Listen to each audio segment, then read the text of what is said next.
how's it going? Let me make sure this is on. Check this out. Look what. Oh, I can't do it. Eric got me a microphone stand thing, like a boom stand. Can you hear me okay? I want to make sure that you can, because, you know, it's happened before to a live streamer that they didn't turn on the mic. I think it's fine. Hey, Jessica. Oh, it's Friday night. It's Friday night, and I just want to be here. I want to be here now. I do. I don't know. Today has been a strange day, whatever. Every day is kind of strange. But some days are strange in, like, the best way, you know. I don't know, have a baby. That's strange. But that would be great, you know, I hear. And some days, you know, are strange in bad ways. This was just I don't know. It was just like, I don't know if, you know, Mercury's in retrograde or something. I don't even know what that means. But I think those are strange days or something when that happens. If you know, please put it in the chat. I'm so glad that you're here, because I don't usually stream on Fridays, but I just had a hankering because I want to be here with you. It's a safe space. I don't know if this is a safe space or not. I mean, as such, you know, safe space. I don't even know how to define a safe space. We really like to be curious around here, so sometimes if you get curious, you know, it's not so safe. But in terms of, like, hanging out with like-minded people and knowing this community as I do at this point, and, you know, knowing who's gonna come by, the OG members and the new members, those just drop, you know, passing through. I don't know, but I think you're gonna like it here if you're new here, and if you've been around, there are no words to. This is why today has been weird. I've been a bit emotional. There are no words to that adequate to thank you for being here. You know who you are, you people. Amazing. Hey, Sibby Mac. And Jessica is quilting. Are you quilting right now, Jessica? That is the question. And Robin's Nest, hi. Robin's Nest is here. And Instakalen, is that your Instagram handle? We should all follow you. Is that what it is? I mean, it would make sense that it would be, but it might not be. Please put your Instagram handle in the chat and we will all follow you. Okay, and Sparkly, you're a coat. Yukaroti. I'm just going to call you Sparky, no. Sparkly. Sparkly says, I used to hear you give talks at Writers Week at my high school before I knew you as a quilter. Really? Now I've gotten into quilting and I love the live streams. Oh God, Sparkly.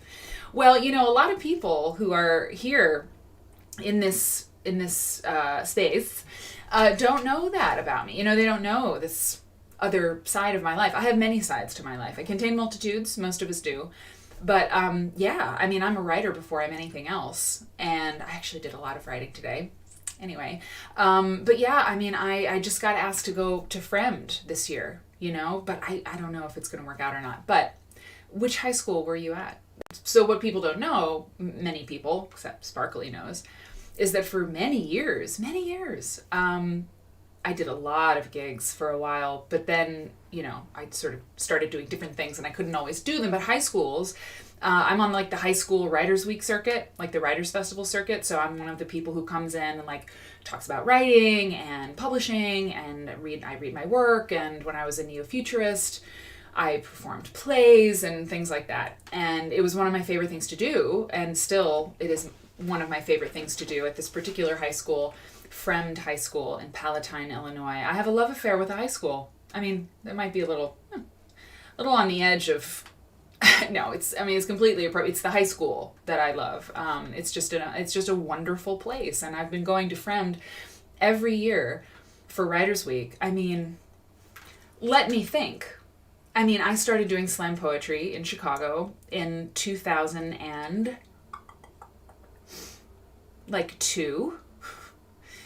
And I started doing gigs then, you know? And so I would do slam gigs there at the high school during Writers Week or whatnot. I mean, I almost every year, I think, since then. So that's pretty magical, and I have this relationship with that school, and I mean, anyway, it's a joy. It's amazing to be in a huge auditorium full of, like, you know, high school people and, like, talk about writing, and they're like, you know, it's amazing. It's amazing, amazing. Okay, so I'm really glad you're here. Sparkly, it makes my night. It really does. It makes my night. My night is made. My night is made. Oh, and Jessica is sewing. Jessica is quilting. She's doing her very first hand quilting project. Christmas themed too. Jessica, are you on the Discord? We have a Discord server. This is the last time I'll ever say it. I hate that this is Discord. I mean, it's just terrible. Discord? We don't want Discord. We want Harmony. Why couldn't they have called it? Well, Harmony was probably sort of taken and is a little lame too. But, like, anyway, the Discord server, I just call it our little clubhouse. It's our little green room, our hangout spot. And because after the stream is over, and I'm going to get to what this is all about. I'm going to do the whole intro and tell you why we're here and what this is, you know, what this is. Not just me chatting at you about my former life. Yeah, so that's coming, don't worry. But during the show, you know, we can chat and we do all this. But then the show is over, and what happens? You know, we want to keep the conversation going. I mean, we really do. So we have this Discord server, which is like our little clubhouse. We hang out there, and people post pictures there, which is what made me think of it. Because, Jessica, if you're not on the Discord yet, forgive me if you are. I try to keep up with the Discord several times a week, but it moves fast over there because you people are very smart and creative and full of information. So, which is what I love. You can post pictures of what you're working on in the making channel, and we would love to see it. We're here for it. We are definitely here for it. So, excellent. Instakalin is, yeah, don't be scared. Kaylin says, don't be scared, Jessica. Don't be scared. It's true. This is good advice for any sort of sewing thing. Don't be scared. And you're working on a soccer quilt, Kaylin. Is it a gift? Is it a Christmas gift, perhaps, or a Hanukkah gift? I'm a little sparkly around the edges tonight. So Faith, I'm so glad you're here. It's Friday night. If you missed the first part, I mean, I just don't want to be anywhere but here. What a week, you know? I mean, I don't even know what happened. I was so sick, and now I'm finally feeling, like, genuinely better. And I just want to be here. So I'm here. It might be a long one. I've got so much to tell you. I've got so much amazing content tonight. I don't know. I keep thinking one day, you know, I'll do like a 6-hour stream. Like, I don't know, to raise money for the Quilt Museum or something like that. Maybe it's tonight. I mean, the charity part, I didn't work out yet, but I don't know, maybe we'll just hang out a long time. So, Faith, I'm really glad you're here. Just so Viv, I communicated with you on the Discord today. You're making beautiful things. And you've been lurking, Jessica. That's totally cool. Lurkers are welcome, and I'm really glad you're here live. But if you are lurking out there, I see you. I don't really. I mean, I don't have, like, I think I could do some sort of functionality with this show where, you know, I see a list of, you know, people who join, but I don't have that because I don't need that. I don't care. I mean, I care, but I don't care. So you don't have to join the chat. Sometimes you don't want to. And I'll never be like, well, hi, you know, Mary4725, how are you? You know, you don't have to, it's cool. People have different needs. But I hope you'll stick around and venture into the chat to say hi if you want. What happened? Oh, wait. Okay, so this alert, this wonderful thing. Someone gifted a subscription to a person. And my little alert box, I can't read it very well. I don't know if you can, but I'm trying. I'm working on it. I'm working on all of it. But yes, if you haven't joined as a subscriber, I would deeply appreciate it. It makes me feel really good. You know, if you subscribe at $4.99 a month, you get you support, you know, this whole thing. It's very encouraging to me, and yeah, and you don't have to watch ads, which is nice. I hate ads. Padma's here. Padma, this is your excuse. If the Quilt Nerd Show is anything, and I'm not being silly, if it's anything, it's an excuse to stop doing things that you don't really want to do, like digging up weeds. You are free. I free you free. And you're almost done hand stitching the binding on your first queen size quilt. Oh my God. Red and white patchwork. Is it just red and white? That is something that, a two fabric quilt, it takes fortitude, I believe, to do that. It is even if it's scrappy red and white, that's a little bit, that's how I've made a red and white quilt before, but just a two fabric quilt takes a great deal of restraint, and it's hard because quilters like fabric, so we like to use lots of it, lots of different kinds of it. But if you just do a red and white or a blue and white quilt, you get serious props for that. That's not cheating to just use two fabrics. It's actually quite difficult, I think. I've never done it. Can't do it.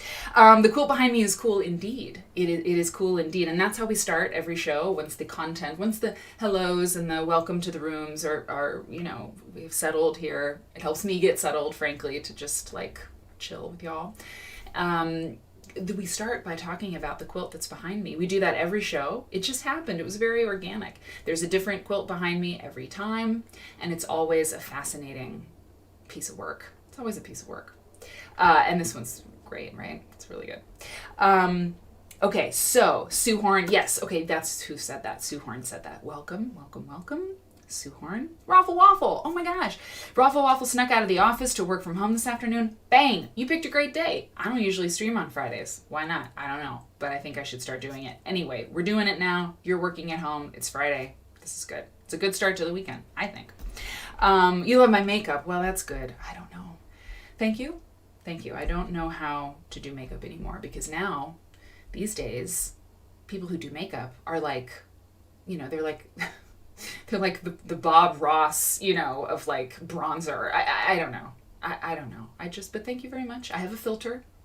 There's a filter now, as of yesterday. So I might look sort of, I don't know, glowy, but it's artificial. Susan R. Michael, I have a surprise for you. We are going to do a deep dive into one of the suggestions that you put into the Discord. I can't even keep up. I love it. Everyone, Susan R. Michael is now, I'm going to make it official. Susan R. Michael is officially the unofficial Quilt Nerd Research Assistant. Listen, I don't know what you do. I don't know who your connections are, but it's good. It's good. It's good. It's good to know you. You really find some amazing things. And Jessie Krimes is one of the things that you found. And we're going to talk about Jessie Krimes tonight. And I'm so excited. I have so much to share. Oh my gosh. Okay, I got to get into this. Yes, Sibby Mac, you've got it. So Sibby says, after being sick, when you start feeling better, you just want to be with friends. And that is 1000% the case. I was alone all week. Eric, of course, was here. But you know what? I don't know if I mentioned this the other night, and I don't want to talk about being sick again, but the worst part of it, yeah, I think I did mention it, was nightmares. I had the stomach flu, for anybody who missed it yesterday, and it was so bad. I went to the urgent care, then the emergency room, but then I went home. But the real, oh man, I just had terrible, I was poisoned, right? I ingested something that should not have been in my body. And so my body was like, blah! And part of it manifested in just brutal nightmares. And so there was no relief. When I was awake, I was like, ugh! And when I was asleep, I was like, ugh! So yeah, I want to be with friends. And I have crisps and I have a glass of wine. I started being sick on Monday. So, it's Friday. I feel better. It's high time. You're Susan. Are you a quilt nerd? There's no higher compliment. You're going to read the volumes of quilt history books that you have. You used to just look at them. Susan R. Michael, you know what? My last thing, and then we're going to start getting into these quilts. You can get a degree in, there's two different things, quilt preservation, I think, and quilt history, I think, from the Quilt Museum, because the Quilt Museum in Lincoln, Nebraska is affiliated, is part of the University of Nebraska. And so you can go there and you can get a 2-year degree, and 1 year you need to spend in Nebraska at the university there in Lincoln, but the other year you can do remotely. So I don't know, I'm just saying you would be a candidate for that if you are interested. Okay, so I feel like my camera's like a little bit, like I'm a little bit small. I don't know. Okay, this is my new sweater, my Thanksgiving sweater. Okay. So what I'm going to do, I've chatted a bit. We've chatted. I still need to tell you what this show is, but what I'm going to do tonight, after I eat this crisp, I am pretty hungry. I'm going to do the quilt first, and then I'm going to tell you why we're here, okay? Maybe I'm going to show you, and then I'll tell you, okay? So that's what's up. So let me get small. Oh, and by the way, this is Twitchmas. I've decided. It's Twitchmas. December is Twitchmas. I don't know what it means. I don't know what it means, but there's going to be more streams. And in a few, on the 16th, we go to the States. We go back to Chicago for Christmas. And I'm going to be in the U.S. time zone. So let me tell you, you know what that means? I'll be doing shows at like 7 p.m., 8 p.m. I can't do that. I'm here in London, if you didn't know. 7 p.m. for Chicago is like 3 in the morning. I can't do it. Okay, so it's Twitchmas. Just stay tuned. I don't know. Giveaways. Hey, Eatercut, would you remind me your name again? I think it's one of those ones that I want to have in mind. Okay, I'm going to get small. I'm small. So the quilt that you're looking at, this is where we begin. And this quilt is pretty famous. Oh, God, it's so good to be back. Ugh. Okay. This quilt is very famous. Let me pull up my stuff. Oh, sorry, last thing. I keep saying that. There is no last thing. We're here for hours. There's no time limit. I don't know. I have things to say. What's the rush? For those of you watching on YouTube or watching on the replay, I'm so glad you're here. And for the YouTube people, my apologies. Until we get a technical thing fixed, I can't see the chat on YouTube. When I try, it messes everything up. It's a bandwidth thing, I don't know. But I apologize. If you want to be in the chat, and I hope you do want to be and will be, come over to Twitch. If you have an Amazon Prime subscription, if you're an Amazon Prime member, you get a free Twitch subscription every month. And so you can subscribe to this show for free. And that kind of gets you in the Twitch land. Okay. All right. So what are we looking at here? Elaine. That's my neighbor's name back in Chicago. So I will try to remember Elaine. Okay. I'm really bad with that, but I'm going to try. Okay. Look at this. Look at this quilt. Isn't this, wow. Wow, right? This is really crazy. I know, Elaine. I'm going to keep saying that tonight so I can really get it in my mind. Elaine. Yes, Elaine. The border is really magical, right? It's really interesting. So it is an amazing pictorial quilt indeed. Hey, Sue from Kentucky. Kentuck in the house. It's good to see you. I'm glad you're here. This is going to be a great show. Just getting started. So this quilt is called the Fort Dearborn quilt. Okay, the Fort Dearborn quilt. And it is currently held, I should shut some things down here, currently held at the Smithsonian Museum. And tonight, if you're just joining us, people have come into the room, I'm doing the intro quilt first, and then I'm going to talk about why we even do this at all. So intro quilt and the intro to the show flipped. It's Friday night. I'm feeling great. I don't have a stomach flu anymore, so I got a new lease on life, So this is a quilt made between 1830 and 1850 by a woman named Mary Wilcox Taylor. So we know who made it, which is fabulous. If I made a quilt like this, even if I made it in a time when people did not sign their quilts, and in 1830 to 1850, not a lot of signing the quilts was happening. But if I made this, I'd be like, excuse me, give it here. I'm going to put my name on it because it's remarkable. I have a ton of pictures here to show you, to flip through while I read you about this quilt from the Smithsonian website. So you're going to see great details, okay, of this quilt. It's called, the Smithsonian is calling it, Mary Wilcox Taylor's Fort Dearborn quilt. Fort Dearborn quilt, okay? And if you're not part of the Discord, after every show, I take a breather or not, and then I put all the links to all the stuff that we look at into the show notes. So you can find, what we're talking about later, because, I mean, you want to, right? So a lot of times you do.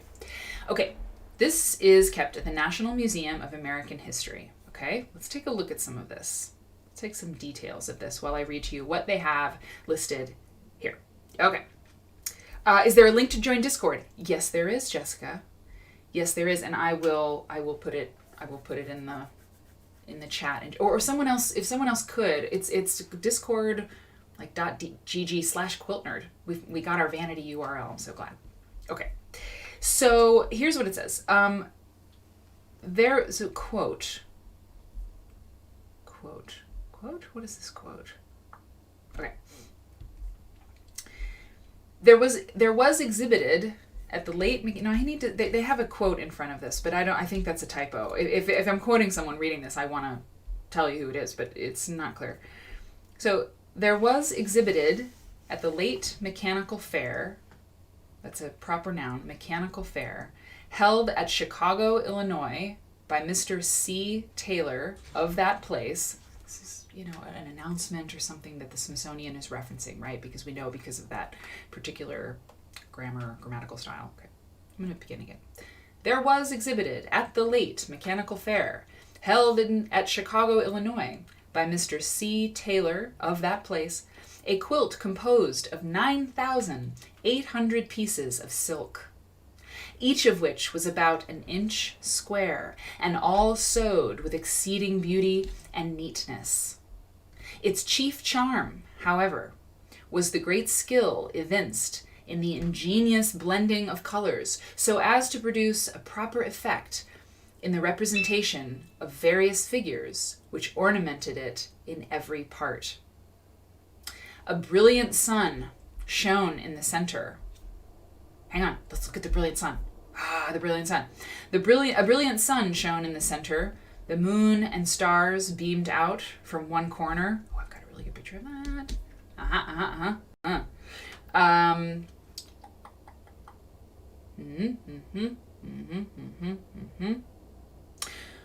A moon and stars beamed out from one corner, while in another appeared a storm in the heavens with lowering clouds. We'll find it. And flashes of lightning. Around the border, I'm still reading from the Smithsonian now. Okay, let's go back to where we were. Okay, oh boy. Yeah, there's lots to look at. Okay, someone's joining. I've got this in front of me, so I can't see who maybe joined, but I'm glad you're here. If you subscribed, I love it. Okay, I gotta get back to this. Around the border were various designs illustrative of the season and the rapid growth of the Western country. At one place appeared a barren heath with Indians. Okay, we're going to look at all these again. I want to get to the Indians. Where are the Indians? Oh, look at that. Oh, look at that oxen. That's nuts. Are you serious? Look at this. This, like, lighthouse or some sort of... Oh, my God. That's crazy. Ah, look at the little figures. Okay, let's skip through this and then we'll talk. At one place appeared a barren heath with Indians and hunters roaming over it. Next, a trading post. As the first entrance of civilization, I think that's the trading post, y'all. The first entrance of civilization. I call a flag on the play. That's weird, but whatever. That's what they thought. Next, a military station with the glorious banner of our country. Okay, streaming from the flagstaff. Then a city and steamboats and vessels gliding in and out of port. Oh, there they are. Okay. Unquote. That was from Great Quilt, an article from Scientific American, Volume 5, Number 12, December 8th, 1849. Hey, Scientific American, really hanging in there. So that was a quote. It was difficult in this particular webpage to see that that was what I was reading, but that's what it was from, Scientific American in 1849. So they did a whole thing. They did an article about it. Okay? Now, from the Smithsonian itself. The quilt described in the 1849 Scientific American may well have been, Mary Wilcox Taylor's silk quilt, made between 1830 and 1850, and brought to the museum in 1953. Interesting. Wow, 100 years later, maybe over 100 years later. Crazy. Although the pieced and appliqued quilt was made in Detroit, Michigan, It was said that Mary, at one time, had lived at Fort Dearborn. Interesting. In one corner of the quilt is depicted a military fort. There it is. Complete with a prominent U.S. flag on a pole. Fort Dearborn was completed in 1804. Okay, sorry. Okay, now we're gonna get. I'm gonna just scroll now. Fort Dearborn was completed in 1804. Burned by Indians in 1812. The War of 1812? No, that was something else. Yeah, no, yeah. I don't know. This is why we love quilts, because we learn American history, right? And then Fort Dearborn was rebuilt in 1816. It was demolished in 1856. It's been through a lot to accommodate the rapidly expanding city of Chicago. I can tell you about Fort Dearborn in Chicago. Today, a plaque located in the Chicago Loop, this is what I'm thinking of, recognizes the earlier Fort Dearborn, right on Michigan Avenue. It's right on Michigan Avenue. Mary used many shades of silk. Look at that. Oh my God. Even a few embellished with watercolors. I knew it. I mean, she's drawing that oxen. Okay, hold on. That oxen just blows me away. Look at this. I can't get over that. That is ridiculous. I know it's real pixelated this close. But I mean, really? I'll zoom out a little bit. That's totally watercolored silk. Really? Dude. You know what? Can I just say, because this is the show, she couldn't go to art school, at that time. I'm just saying. I mean, I don't grind many axes on, well, yes, I do. I grind a few, but, Mary Wilcox Taylor, pretty good, she's pretty good, pretty talented. And I mean, she didn't really need art school, right? She's amazing. She's an amazing artist. But it's like, put it in context. It's 1830 to 1850. Women's lives are very different. And I remember my mom said something once. She's like, you look at these extraordinary quilts that were made by women back in the day. And, if they had more opportunities, of course, we're glad we have their quilts, but some of these quilts, it's like obvious that if this woman was born at a time when it was possible for her, she would be an astronaut. I mean, she'd be at NASA, she'd be at MIT, this is a very keen mind at work, on this quilt. And aside from just being an amazing artist, there's engineering going on here, there's execution going on here, and planning and design. I mean, it's amazing, it's amazing. And it's just putting that in context is like part of the reason we do this, we like looking at quilts, not just because they're pretty blankets, because they have so much more to offer us in terms of like our thinkers.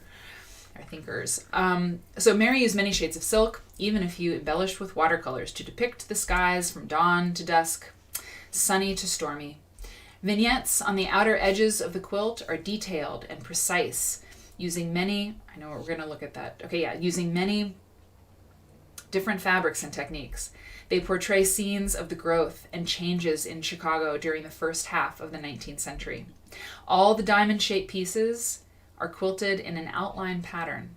Now, unfortunately too fragile to exhibit, this example of a 19th century pictorial quilt displays the skills and artistic ability of Mary Wilcox Taylor, Chicago.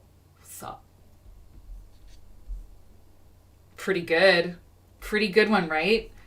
Really good one. Wow. Okay, and by the way, it's 81 by 73 inches, or 206 by 185 centimeters. I mean, dude. That's what these guys are saying. They're like, dude, we're in this quilt. How groovy is that?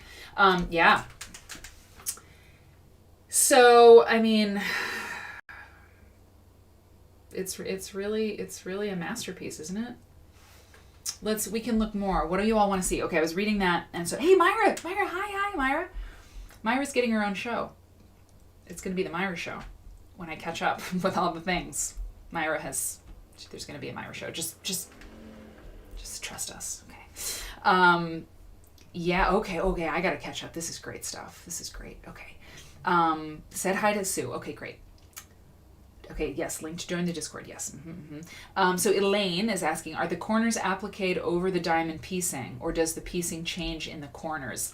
Elaine, I love it. Well, let's take a look. So they talked about the edges and the corners. Did that answer the question? Let me ask again. Are the corners appliqued over the diamond piecing? Let's get to the corner here. Or does the piecing change in the corners? Someone may have answered. Someone may have gotten to this, so I'm going to keep going. Research Diva. Okay, great. And good to see you. I'm so glad you're here. And by the way, a PSA announcement or a tech help from Research Diva. Thank you. Research Diva says, I use my Prime to subscribe. Thank you so much. You have to connect your Twitch account to your Prime account. I'm sure you figure that out. They can prompt you from Amazon, probably, or Twitch. I don't know. Then go to Twitch, Yo Mary Fons, and subscribe. There will be a small box to the left, right above the Prime. Okay, I'll let you read this. So there's a wonderful description here from Research Diva about how to subscribe through Amazon Prime. I won't go through that because it's right there and it's awesome. Thank you so much. So Padma, I love you. I'm so glad you're here. Says, how often do you see a flag flying toward the left? Curious. Oh, you're right. That is curious, isn't it? It really is. That really is unusual. Did not notice. Did not see it. Here it is again. Yeah.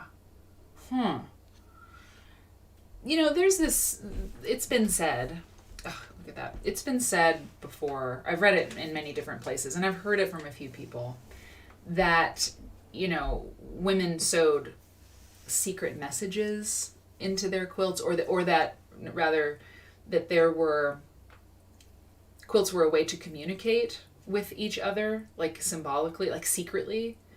Like you made a log cabin quilt and it meant, like you were having a conversation, with someone else. And there's a romance to this idea that you would embed, symbolic messages like, we're going to run away at midnight. Literally that's the what I get when I read about, symbols and messages and secret conversations, sewn into these quilts back in the 19th century and earlier.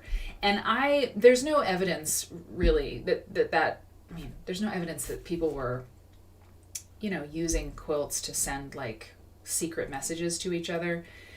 I think that's something that's been put on them.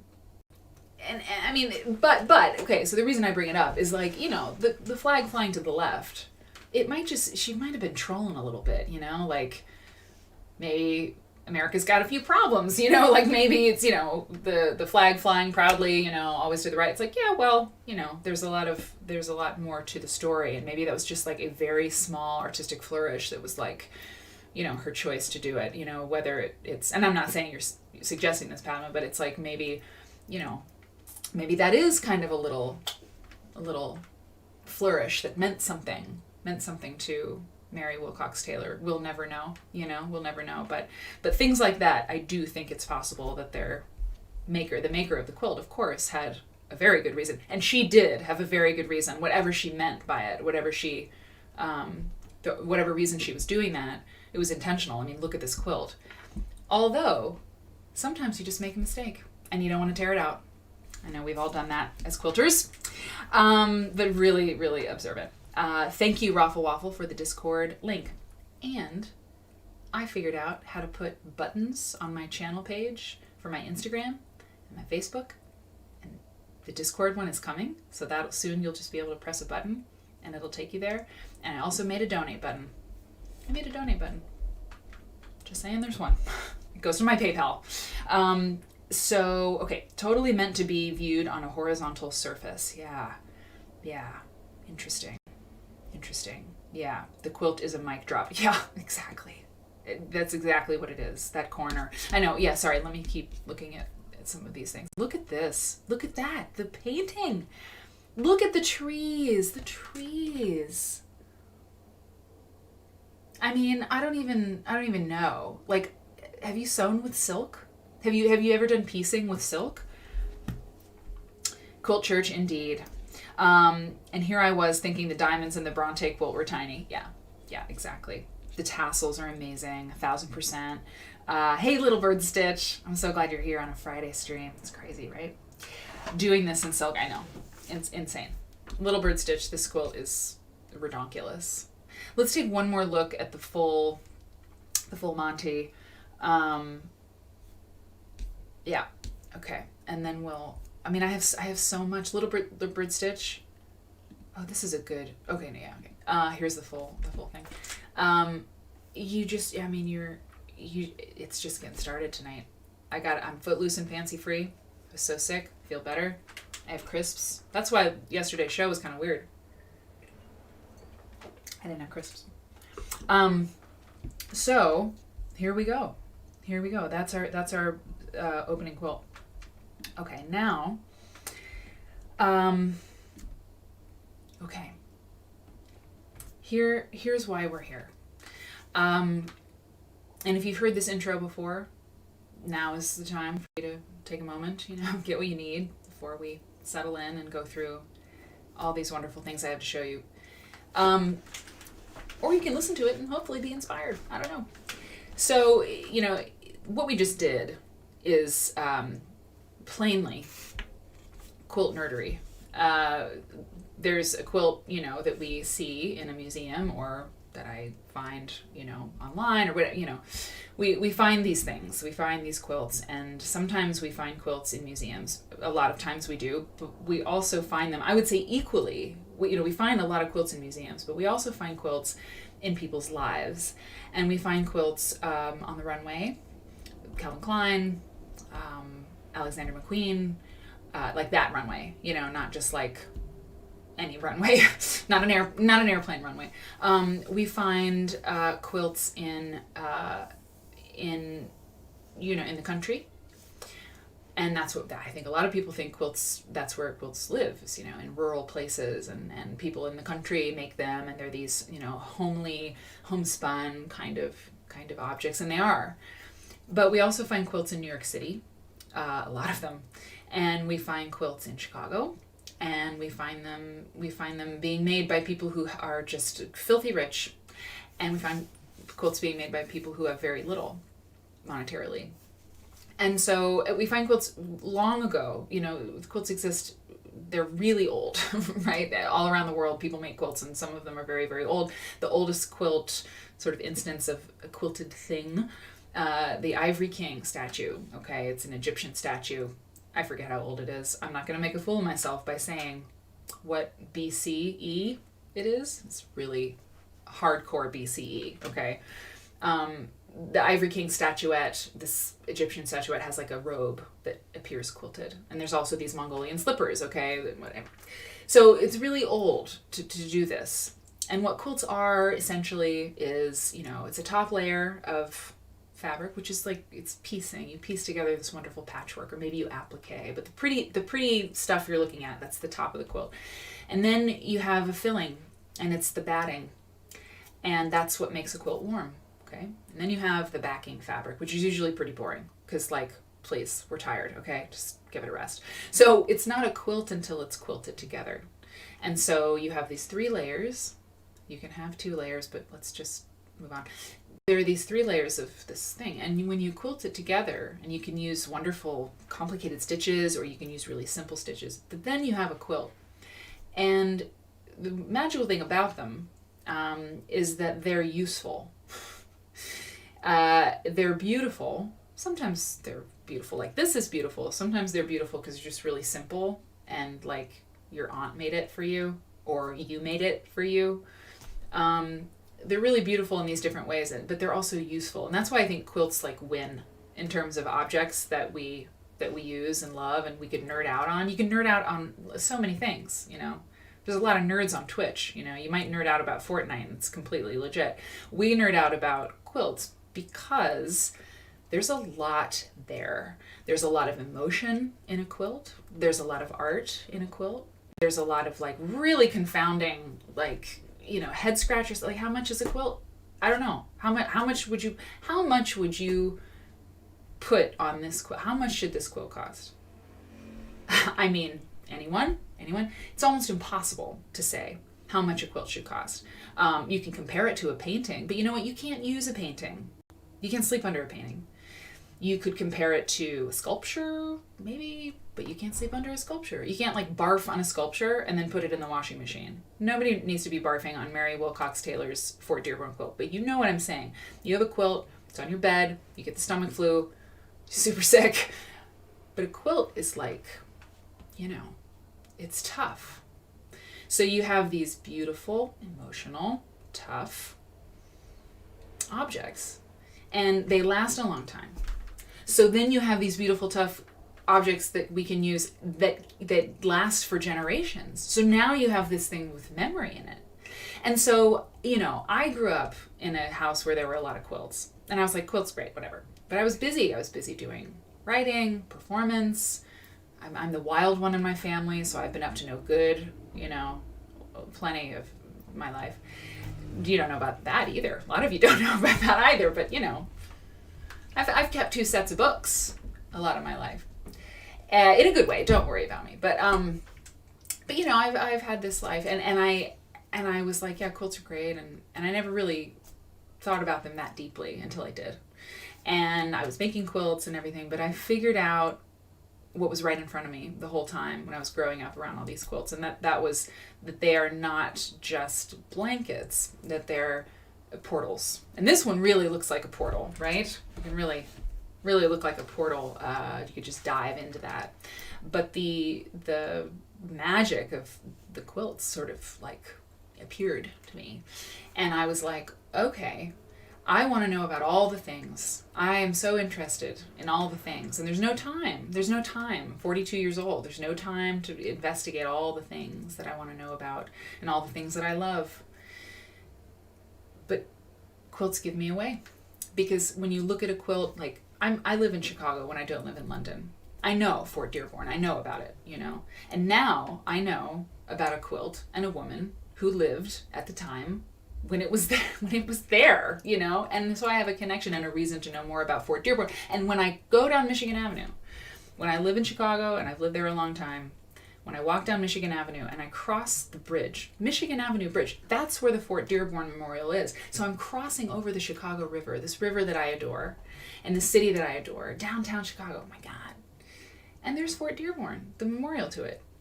And this quilt gives me a reason to know more about that, to appreciate it, and to feel, essentially, and this is the final word, to feel my humanity. It's that big of a deal. This show, you know what it's called? Quilt Nerd. Do you know why? This is why. And so quilts are our humanity. And there's nothing. What else is there? What else is there? What are you going to do? What are you going to do with your life? Well, make a quilt. And then you're part of this really extraordinary legacy. That's what I believe. I believe that. So that's the show. Good night. And we eat chips and we drink wine and whatever. So we're going to look, thank you for listening. I hope that intro piques your interest if you haven't been interested until now. I think that you'll like this show. So here's what's going to happen. There's a movie called Crazy Quilt. Did you know that? I didn't know that. I didn't know. Oh, I missed a lot of the chat. What's going on? Oh, yeah, okay. People are doing their thing. Okay, great. Oh, good. Great. Yep. Okay. Yep. Right. People are talking about, oh, yeah, okay, and then there's like a troll. But you know what's interesting? I didn't notice the troll. I've talked to my potential mods, almost all of them. But there was like a troll, and you know what? I didn't notice because I was on my little, hey, D. Marie. I was on my little intro trip. And it just meant that I didn't see them, and they went away. Trolls want attention. You don't give them any, and they go away. Anyway, okay. Thank you for helping out with subscriptions. Okay, so this is our first stop on this crazy show. Look at this, by the way. Oh, someone, Amanda, you're following. I'm so glad. Thank you for following. Look, check this out. You know, we talked about Ed Larsen last time. And I think it was M. Sue John, who knows the Larsens, mentioned that Ed Larsen, there's a quilt in the Fabric of a Nation exhibit in Boston right now that I'm going to see on the 22nd of December this month. And hopefully with some of you, I got to go into that channel on the Discord and see if anybody, is, I know a few of you are going to meet me and my mom in Boston to see the show. If you want to know more about that, if you're new around here, go to the Discord, click on the MFAB, the Museum of Fine Art Boston channel. My mom and I are going to go to the show, and quilt nerds who want to join us just to check out the show together are welcome to do that. So it's coming up. But Ed Larsen, who we talked about yesterday, has a quilt in the show, and M. Sue John mentioned it. And so this is my book. This is this of the show. Oh, I gotta be small. Sorry. This is a picture I took while I was studying things. The Ed Larsen quilt is here in the show, so we're gonna be able to see it. If you can see that show, look at this. Here, okay, now I'll do this. See, it's the Nixon quilt. Pretty exciting. Whoa, that's weird. My green screen doesn't like that. So isn't that great? So that's the Ed Larsen quilt. Very interesting guy. Very, very cool. You know what? When we get the interview thing going, there's a lot more to do before we do that, so it's just not a priority right now. But wouldn't it be great to have Ed Larsen on the show? Listen, with Sue John, we got the connection. We've got an in with Ed Larsen. I'm bringing him on. Live from Santa Fe, Ed Larsen, the guy that made this quilt, he's a legend. Something tells me he'd be down to have some wine with me. Okay. So let's do this. So that's the first thing. And then, what do I have next for you? Yeah, okay. So here's what we did. We did Fort Dearborn, check. We did Ed Larsen, check. There's a lot tonight. I'm just warning you. Look at this. So, I said quilts are everywhere, right? They're everywhere. They're in movies. They're in a lot of movies, right? We've done a show on like quilts in movies, when spying quilts in movies. There's a really good one in When Harry Met Sally. But I found this, I don't know. I spend a lot of time in the bushes and brambles of the internet, of the quilt internet. And I found this movie, Crazy Quilt. And it was made in, let's see, hold on, 1960. Hey, somebody gifted a subscription. Thank you so much for gifting a Prime subscription. I really appreciate it. And I'm sure the person who got the subscription does too. Appreciate you. Thank you. Crazy Quilt movie. Here we go. I have most of my stuff pulled up, ready to go, but there's so much content tonight, you'll have to forgive me if I have to get this thing. So, A Man with No Illusions. This is the description on IMDb. Oh, it was made in 1966. Okay, this is the movie poster, one of them. I've got a few images for you. And then we're going to watch part of the trailer. Oh, yeah. Oh, we watch videos. That's what we do. So, The Crazy Quilt, 1966, directed by Corty, I think. John. Why is it hard? It should not be so hard to see who did that. Oh, yeah. Here we go. Yeah, John Corty. Okay. The Crazy Quilt. A man with no illusions marries a young woman who's brimming with idealism. She attempts to remake her husband with her overflowing optimism, but the marriage is severely strained when her first pregnancy ends in miscarriage. They separate, and the woman has a number of affairs, but eventually she returns to her husband. Spoiler alert. I guess we're reading the summary, so spoiler alert. Mute it if you don't want to know what happens. They have a daughter, and then settle down to a life that is a blend of the husband's worldliness and the wife's idealism. Sure, Jam. It'll work out great. No, it's Hollywood. It probably will be fine. So this is interesting. It's narrated by Burgess Meredith. Rocky, right? Wasn't he the coach in Rocky? So this is John Corty's debut. And the reviews are pretty good. They're pretty good. This movie is strange. So these are the only images I have for you, is these 4 images, but we're going to watch parts of the preview because it's fun. Because now we're going to go and we're going to watch, you know, a preview of a black and white movie from 1966. I mean, I'm not doing anything else on a Friday night. I mean, I don't know about you. Okay, let's see. Hey, Reese. Reese, hello. I'm so glad you're here. I think you're new in the chat. You might be. And if you are, I'm glad you're here. Everyone, welcome. Oh. Yeah, okay. After we watch this thing, I'm going to tell you I have new emotes, everybody. There's like a bunch of new emotes, and they're really good. And actually, I have to tell you about them now because there's a welcome basket emote, okay? And the emotes, if you're new or you just don't remember, the emotes are emojis. That's all. That's all it is. In Twitch, you have emotes, and I'm on read only. Let's see. So there are these new, oh yes, okay, now I can see, now I'm in the right chat thing here now on my screen. And look at this.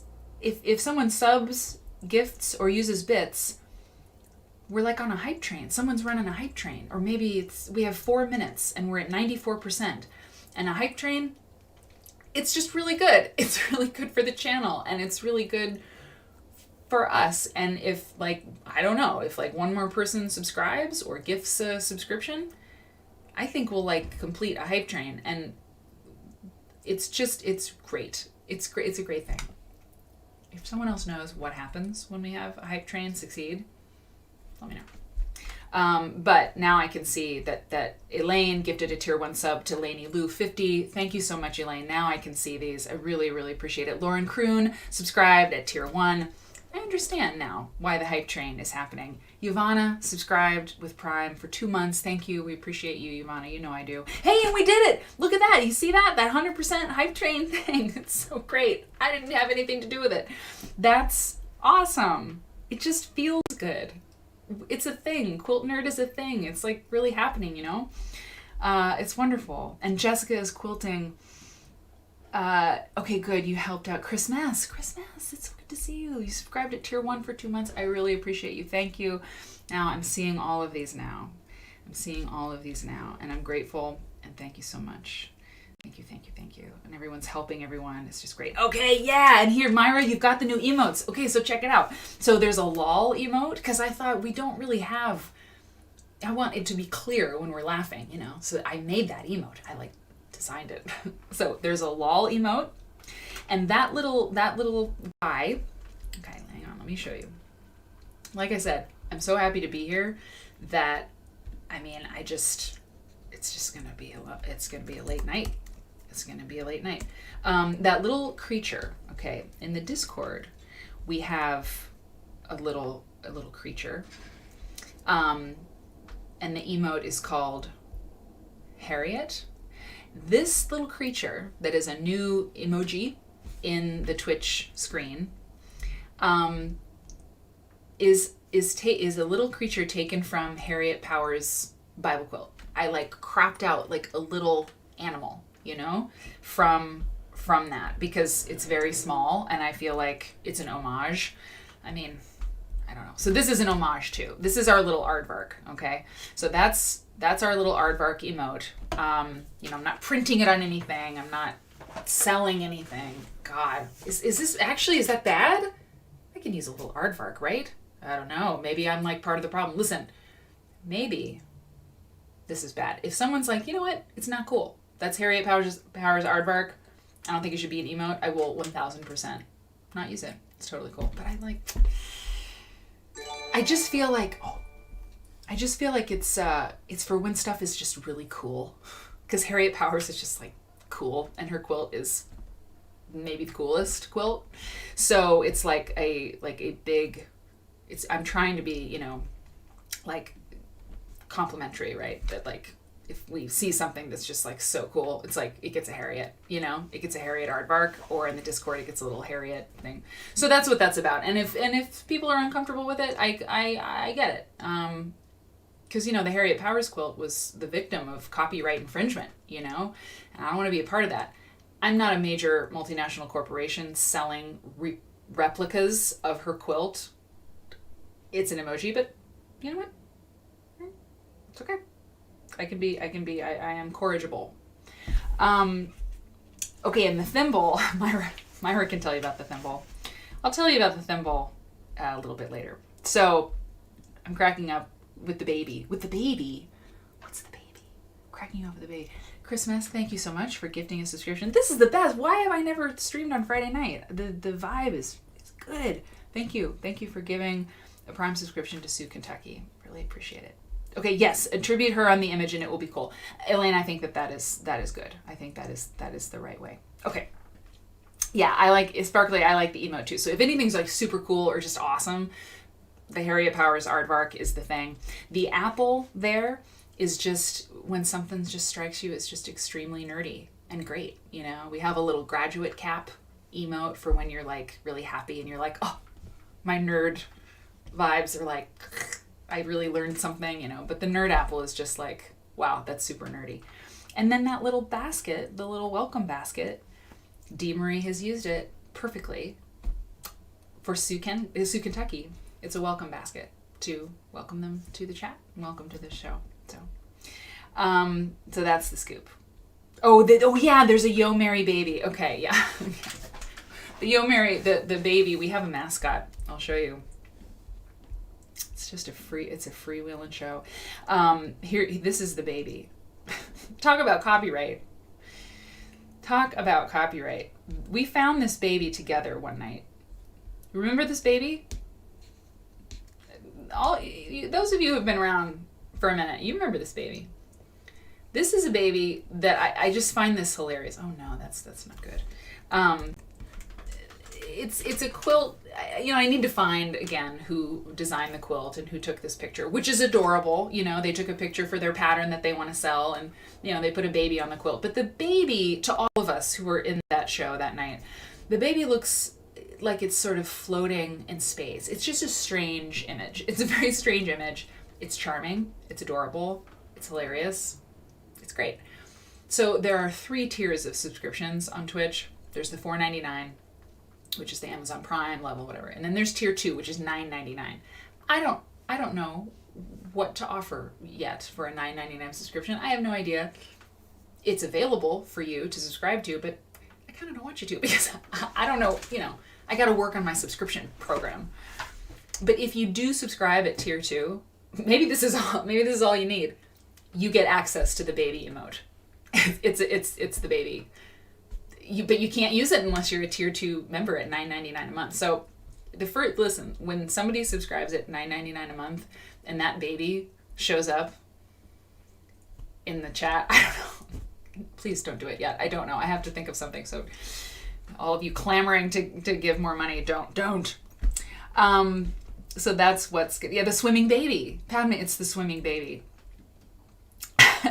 Yeah, choo-choo, we did it. We did the hype train. That's my baby. No, I don't mean maybe. Padme, you're very good. Or Myra. Sorry. Okay. So that's the deal with that. Where were we? We were here. Oh, I'm having so much fun. Oh, I was so lonely and sad this week. So the Crazy Quilt movie. Let's go back to this. Use the emotes as much as you want. They're there for you. This movie was in 1966. I watched this preview, and it is 9 minutes long. It's over 9 minutes long. And it's so, like, 1960s preview, you know? You'll see what I mean. It's just very, like, people's attention spans were just different, I think, at that time. I mean, that's a long time ago at this point.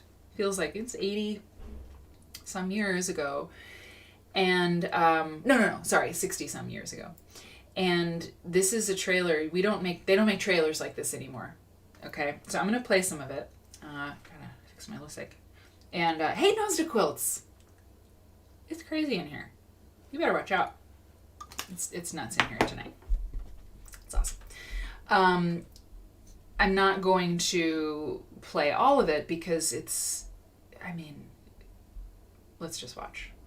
And if you've, seen this show before, like, in order to guard against copyright trouble, when you show a video or something, it has to be transformative content. You have to transform the content in some way. So I have to just jump in and chat. So it's going to happen. Okay. We'll jump around. We're not going to do the whole thing.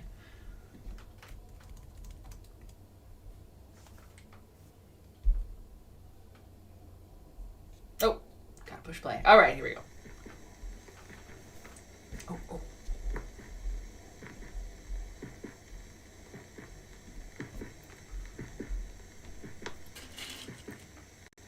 Burgess Meredith from Rocky, right?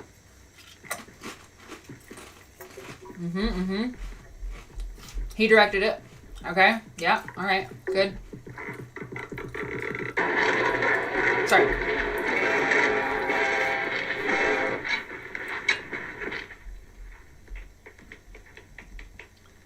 Okay. See, there's no... Yeah.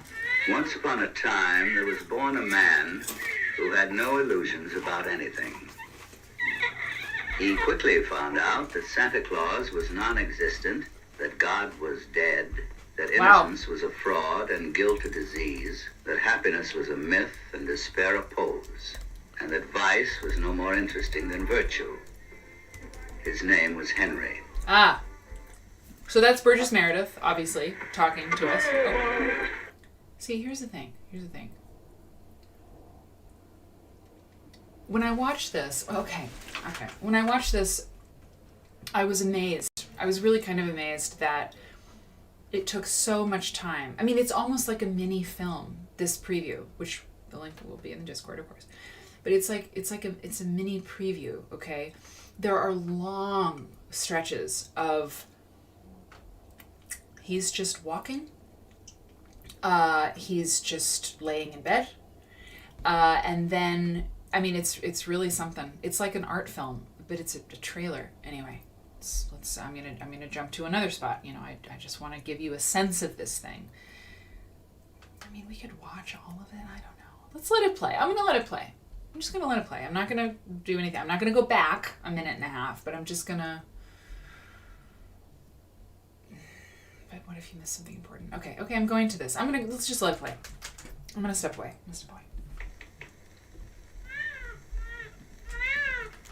Once upon a time, there was born a man who had no illusions about anything. He quickly found out that Santa Claus was non-existent, that God was dead, that innocence was a fraud and guilt a disease, that happiness was a myth and despair a pose, and that... I think I better stay on camera so it's transformative. Okay. Vice was no more interesting than virtue. His name was Henry. Okay, yeah. We asked for volunteers, and here I am sorry to report to you that we have no volunteers.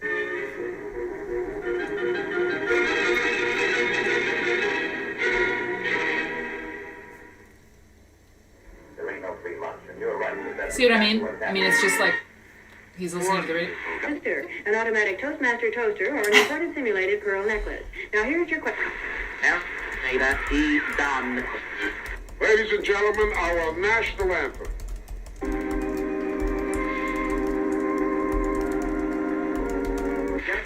Opinions expressed are not necessarily dumbfounded, and believe it or not, there is a way you can know. Believe it or not. Whether you believe it or not, there still is a way you can know. Okay. Yeah. So let me tell you, this is like, you know, the show is still in its gestation period, really, you know.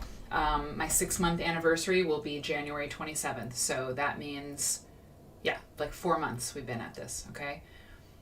And, you know, maybe I'm going to talk about my feelings more in the future. I don't think so, but maybe. I mean, I talk about my feelings a lot, okay, like elsewhere. The reason I mention this is because I'm going to tell you, this reminds me of my dad, right? Like, and I don't really have a relationship with my dad because, you know, it's like there's this sense to this movie, and this has nothing to do with quilts, obviously. You know, what did I say in the beginning? Quilts are a portal, right? Sometimes we leave quilts behind. But this movie's called Crazy Quilt, so that's why we're here. I mean, I don't know. There's just this, like, man with his despondency and his, like, you know, he's so brilliant, right? But he's aimless, you know, because he's in the modern world, you know. I don't know. It's just really precious. Henry's just really, it's like he's the firstborn in his family, and everybody's like, oh, Henry. That was like with my dad, you know. He was just like, everybody was, oh, he's so amazing, and really, you know, he was kind of he's a jerk, okay? He's kind of a jerk. He's got some issues anyway. So now I'll stop talking about my feelings. But this gives me my dad vibes, and so I'm not into it. Okay, let's see what happens now. He took up carpentry. Yeah, exactly. He took up carpentry, right? He didn't go get, like, a job no, carpentry is a job. Stop, don't come for me, carpenters.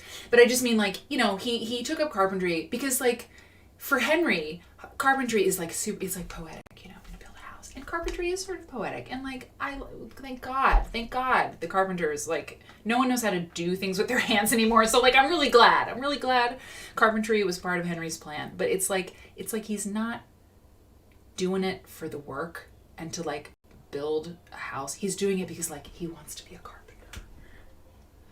You know, you understand, right? Okay. He's wearing a beret. Let's just. Well, he's not wearing a beret, but it looks like one.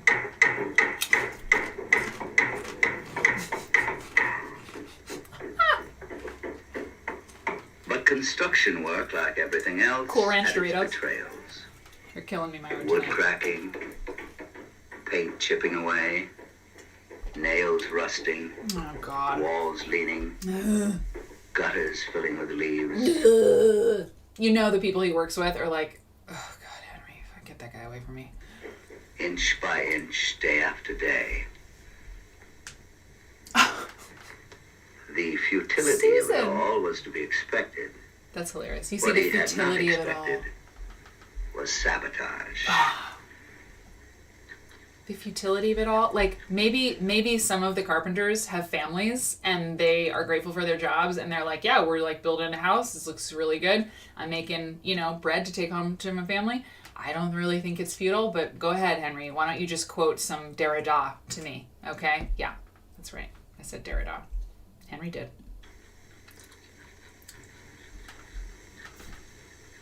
Yeah.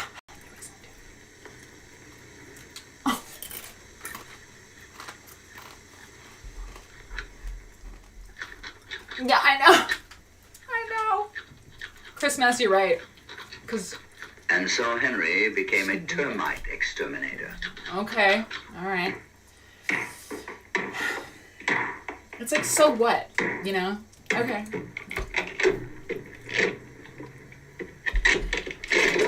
Can we get to the quilts, please? We don't get to them. On warm, sunny days, he invaded damp basements and crawl spaces. You and, like, a whole bunch of other people who work. Okay. He lost track of time. Huh. Made reconnaissance missions in the middle of the night. Merry Twitchmas! Planned elaborate counter-sabotage. Can't even believe I could do that. Tracked down every clue to their whereabouts. Eventually, in most cases, he had to face direct combat with the enemy. They were insidious, unscrupulous, fascinating. Can someone help me? For Really, better I'm or serious. worse. I'm serious. I know I'm being sort of flip and, like, you know. But what is it about this that bothers me? I mean, is it just, like, what is it? Because it's really annoying to me. Like, and I know it's a film, and I know, you know, it's a piece of art, whatever. But it's like this preciousness or something about this guy and his feelings. Am I wrong? And you know, I am totally cool with being wrong. If I know anything in this life, it's because I'm wrong. And, like, I can, like, accept it, you know, and learn something. What is it about it? No, this is a promo, Susan. This is just the trailer. It's advertised as a trailer. It's listed in Vimeo and YouTube as the trailer. It's 9 minutes long. We're halfway through it. We're doing a very good job. Yeah, okay, Robin's Nest has a very good point. It seems like they tried to make a movie exactly as the book was written. I think that's an excellent point. It's excellent. Yeah. Robin also said earlier, like, we really need a close-up of him eating his boring sandwich. His boring sandwich, exactly. Like, oh, it's your sandwich, Henry. God, is it futile? Is your sandwich just futile? Maybe you need a woman. You know, it's like, just wait, you know. And by the way, this love story, we haven't even, you know, it's halfway over. And, like, the woman, just wait till you see the one. I 1,000% also love Burgess Meredith's voice. But totally. He has P&W Carpenter vibes. Myra, what is P&W Carpenter vibes? Anyway, it seems pointless. 1,000%. Okay, let's see what happens. And then, well, you'll see.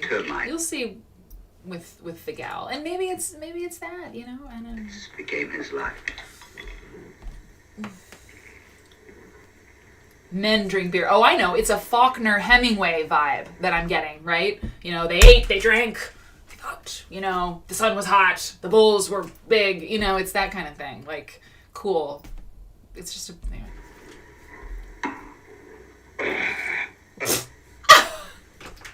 It's so hot. It's hot. That's one thing that's true about Henry. Angry. On Sundays, he went to the park, threw stale bread to the gulls and ducks. Who cares? He knew they would be just as hungry again tomorrow, wouldn't remember him from the next bag of bread. But he was not looking for gratitude. You know what, Henry? Volunteer. Do something for your fellow man. Okay. He was a realist. A completely illusionless man. Oh, God. I hate this. I hate it. I officially hate it. Sorry. One day, hey, Sam, Zoe and Karen. Park, thanks for calling. A girl who believed in everything. Oh. Her name was Laura Bell. Save this movie, Laura Bell. Oh. Oh, she's so innocent. She's so totally trivial and pointless. She's just daffy. Oh, God. Yeah, Bon Iver. Steinbeck, yes. Yep. 1,000% Steinbeck.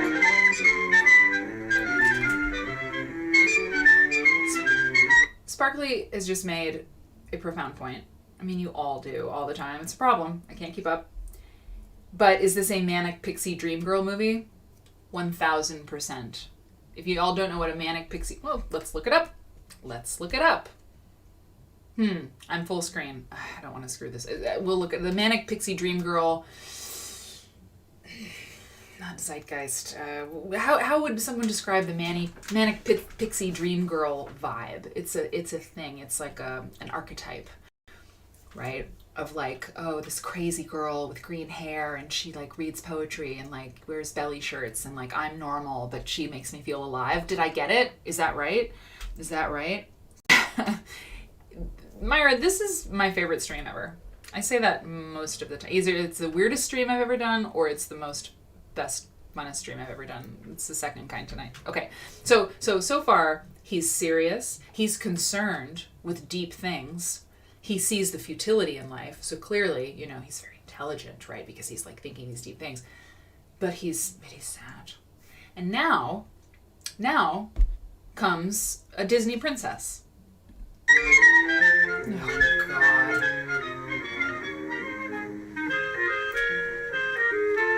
Fear me.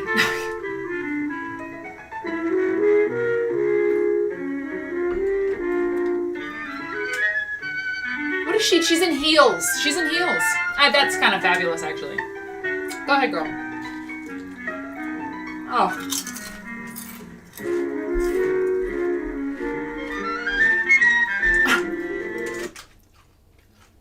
This is a show about quilts. I just want to remind you, if you forgot, or if you're new. It really is, I promise. Yes, Zoe Deschanel. The Manic Pixie Dream Girl trope. Trope! Thank you, trope. Lauren, you got it. It's a trope. Thank you. Laura Bell believed in providence and butterflies, Oh, romance and fuck you. statuary. I'm sorry. I've never said that. I've never said it before. I don't usually curse, I swear. I just hate it.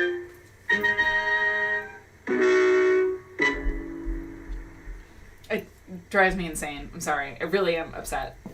I thought you were a statue. I thought you were a No, statue. against the clouds you look so heroic. It was nice. Cool. I'm sorry I said that. I don't like that. I actually don't like it. It's not this show. It's not the vibe. It's not the vibe. But I just, like, she believes in butterflies. Like, no. So insulting. It is. Conversation was awkward at first. Henry hadn't talked to anyone but termites for some time. And to break that... I'm cool. I'm calm. I don't want to get mad. I got kind of mad yesterday with that guy on the show. I mean, I don't like that. I mean, it's fine. It's fine. See, this is actually, it's totally fine for me to be angry. It's completely okay. I can be angry. I can be a woman who's angry. It's totally cool. You know? I should be able to do whatever I want. But I'm a host of a show. I got to keep my ish together. You know what I'm saying? And that's what's important to me. It's a professional thing. But Susan has said it well, you know? I don't usually curse, I swear. It's true. But, you know, Susan's like, I wonder what her ambitions are. And that's the thing. It's like when you're a female and you see, you know, this kind of film, right? And that many exist in many different forms. And you see this kind of film, and this is just the preview, but, like, it's tough because if you have ever been in a position where you weren't really, you know, weren't really given the opportunity, perhaps, to talk about the futility, you know, of everything and sort of the existential crisis that you have, you know, just as much as anybody else does. It's very frustrating because if you have that kind of disposition, you know, as a man, you can, like, talk about it, right?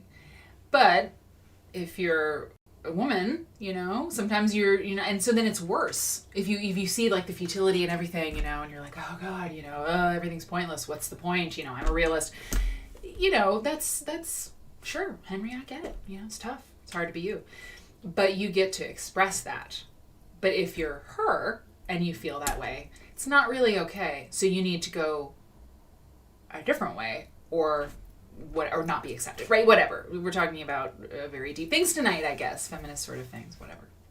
But you know, it's sort of galling. That's all. It's sort of galling. I mean, look, what is the audience for this show? Nerds. We're thinking people. You know, we happen to be female. Many of us, not all of us. And so it's like, yeah, we see this stuff, we don't like it. This show's going to be on for years. If we don't do this kind of thing, sometimes people are going to get bored. That silence now seemed foolhardy.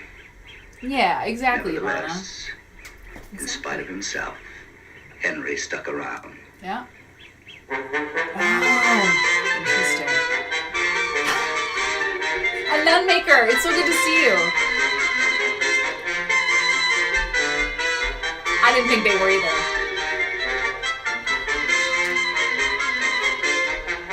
It's just, I don't need to say anything. He looks ridiculous, right? He's a joke right now.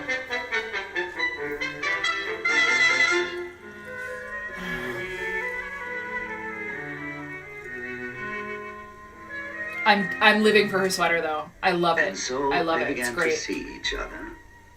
They spent mornings feeding ducks and smelling flowers, and afternoons arguing about providence and butterflies, happiness and despair. He stooped to talk about Providence with her. Their vocabularies seemed to be mutually exclusive. Oh my God. Everything Laura Bell took for granted, Henry had dispensed with long ago. Everything he undermined, she cheerfully upheld, from immortal love to deathless art. I'm good, John. I'm cool. I'm good. I think we're good. I didn't expect that. I didn't expect. I mean, I didn't like it before, but I jumped around and I was like, ugh. I'm like, and I was thinking to myself as I was like working out the content, I'm like, we're not going to watch all this. This is lame. You know, we're not going to doing that. But then we did, because I just want to be with you people for years. And so, I mean, what else are we doing, you know? So they spend the afternoons arguing. Sounds exhausting. Exactly, Caitlin. But yeah. The death of art or something. You know, she contradicts everything he says, or she can't get it, whatever. I think we've all experienced the Crazy Quilt movie. And the Write Down Hi. We're watching the preview of the long preview of a movie called The Crazy Quilt. That's it. That's what it was. And I think you arrived at just the right time. Okay. So, and now for something completely different. And the conversation can continue on Discord. I don't want you all to think that this show is about me getting upset all the time. I'm not upset. I have fun. It's all fun. This is the most fun thing I do, you know, is like come on here and chat with you all. And I just hate that movie. So before we go to sort of the main event tonight, it's true. We've been on for an hour and a half and we haven't even gotten to the main event. Before we go there, you know what I thought we'd do? I thought we would poke around the QuiltCon 2022 website. Yeah. And just see what's at QuiltCon this year. Because you know what? I haven't really looked. So I think what we should do is, I got the website pulled up. And yeah, Robin's Nest, I think the characters are the Crazy Quilt. But, you know, a Crazy Quilt, to call your movie The Crazy Quilt would be great. It's a great title. But maybe more than 2 people in a movie called The Crazy Quilt, because there's more than a few pieces in a Crazy Quilt. Whatever. He didn't ask us. You know, John Cordy didn't ask us. So crazy is the operative word. 1000%. And where was the Crazy Quilt? I don't think we see it. I doubt there's a quilt in that film. Anyway, so what do you think about this? I mean, look, if you're signed up for QuiltCon, if you know what's going on in this show, and by the way, if you don't know what QuiltCon is, don't leave. Don't leave. You've got some learning to do. QuiltCon, so if you're signed up, if you're going to Phoenix, if it's a whole thing, if you're like, I've got my hotel room, I've got my, my mask and my COVID test ready, and I'm going to be really safe, and I'm going to do this, then you can go get your crisps and do the thing and answer some emails and all that stuff. But I have not gone through the whole thing. And yeah, exactly. I don't think that movie's very funny. So I want to poke around. It's 75 days till QuiltCon. And QuiltCon is the annual convention, the big show, it's one of the biggest shows at this point, presented by the Modern Quilt Guild. And I've never, just brought the Modern Quilt Guild as content for a show. We should totally do that, because the Modern Quilt Guild is a force of nature at this point in the quilt history timeline. MQG, man. Let's just talk about it. And QuiltCon has been going on since 2013. And it's the convention, it's the event, the show, the contest. It's a quilt contest. Every year since 2013, except it was going to be every other year. 2013 was the first year. The next year was 2015. But it was so successful, I think this is why it was such a hit, that every year since it's been every single year. Last year, because of COVID, it was QuiltCon Together, and it was all online. And that nearly broke me. I did 5 presentations, and I should not have done that. But it was wonderful, and they pulled it off. And it's an amazing organization. Lots of controversy, over the years, because that's just how it is with big organizations. But I feel that they do a hell of a job keeping things together. I would never try to make a big national organization, because it's just a constant stream of problems. And if you're a good person, if you're a person who's good at solving problems, that is probably kind of a dream job for you. But anyway, I think they do a pretty good job. I feel close to the Modern Quilt Guild because they got their start around 2008, and so did I. So I've never been a modern quilter, but I've sort of seen like them grow as I have grown, as I have made my own mistakes, as I've screwed up, they've screwed up, as they have triumphed, I've triumphed. So I kind of have a love for the Modern Quilt Guild. Anyway, so this is the show. It's coming up in Phoenix. And this is the website where you sign up to go. That's the countdown, 75 days. It's February 16 through 20, 2022. I'll be there. I'm lecturing. I'm doing several lectures. Latifa Safir, she's fabulous. She's the keynote speaker. She's the featured artist. It's amazing. She's brilliant. Here's registration. You can click on that. I'm going to click on that because I want to see who's teaching at QuiltCon, you know? What's going on this year? Who are the hot teachers? Who's on the roster? QuiltCon catalog. Okay, that's what we're going to look at. There's the sponsors. Okay, we love the sponsors. We don't care right now. Here's the catalog. Okay. Flip through the catalog in your browser. You can use the toolbar to zoom in and out. Great, love it. Interactive schedule.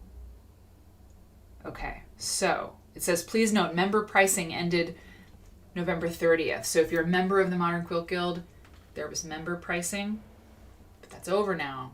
And it says the prices of the stuff it doesn't reflect that change in price. So don't I have nothing to do with that. So, faculty. Let's look at this. Let's see who's teaching. Well, no, maybe we should. Workshops. Yeah. What are the workshops? I know this isn't visually stunning, but dimensional applique embroidery. Oh, so you see, a lot of this is sold out. Maybe this is bad. I didn't even think about that. That a lot is going to be sold out. Geez, everything is just about. Well, it's kind of depressing, but you know what?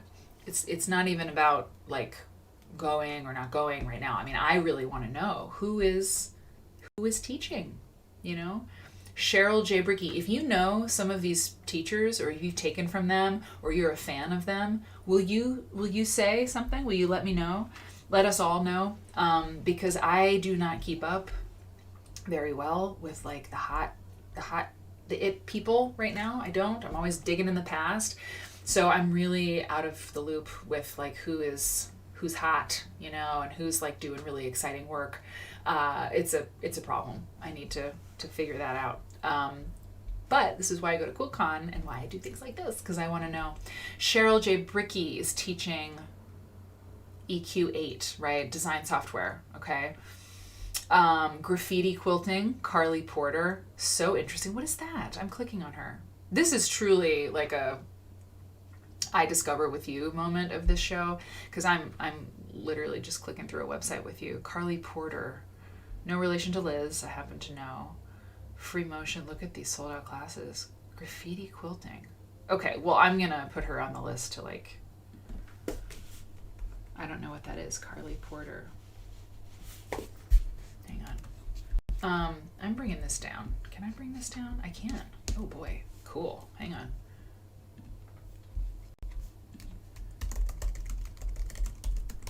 Graffiti quilting. Okay. Betts White. Dimensional applique embroidery. Mini mid mods quilts. Mini quilts. David Owen Hastings. Heidi Parks. She's hot right now. She went to the School of the Art Institute of Chicago. She's pleating. She's teaching pleating. Interesting. This, by the way, is graffiti quilting. This is Carly. So it's, you know, it looks a little bit like McTavishing, right? Karen McTavish. I'm not saying that that's great, whatever. It's brilliant. It's wonderful. It's her own thing. She's got her own thing going on. It reminds me a little bit of that particular style. This is really something. Look at that. Is Krimes still here? Our tattoo artist. I mean, how about that? Oh, this is great. Chris, if you're still here, Carly Porter. Here, I'll put it in here. I'll put it in the chat. This is pretty cool. This is very tattoo-like. And she calls it graffiti quilting. Interesting. Okay. Heidi Parks. We should talk about Heidi at some point. Heidi. Quilt design with origami paper collage. Fascinating. Still a spot in that class. I mean, that sounds great to me. If I was going to take a class, I would be interested in that. Quilting the grid.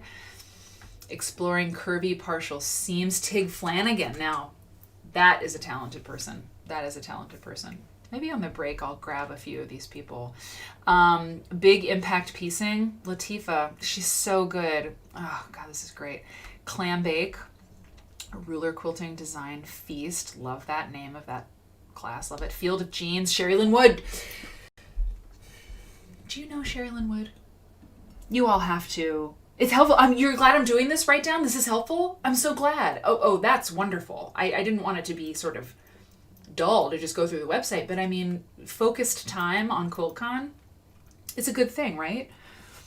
Okay, so wait, Myra said, I became an MQG member this year, right after QuiltCon together, so I missed it. I was hoping next year would be virtual too, but oh well. You don't think you're ready as a country yet to gather in such numbers in one place. Listen, it will be it'll be the first time for, I would guess, the large majority of people, certainly for me. I mean, a convention, I know, it's like, oh god, yeah, I'm feeling that. But you know what, I just had an idea. Maybe for subscribers at the $9.99 level, I don't know, but it's actually not a bad idea, like a special lecture, like a private, like subscriber, tier 2 subscriber only, like lecture event or something. I don't know. I have to figure something out for those subscriptions. I mean, I guess I don't have to, but I want to. Sherry Lynn Wood.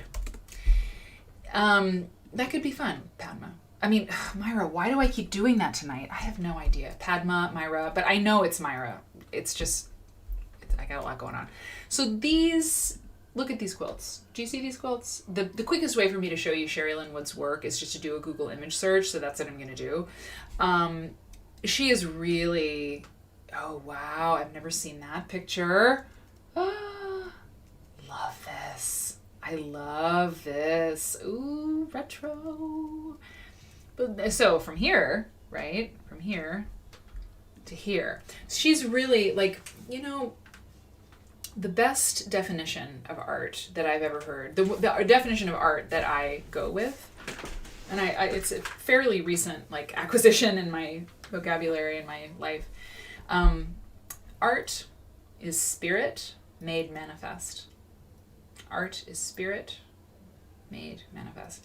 I have much to say on this topic at some point, but Sherry Lynn Wood, and this all pertains, this, what is art, are quilts art or not, talk about that a lot.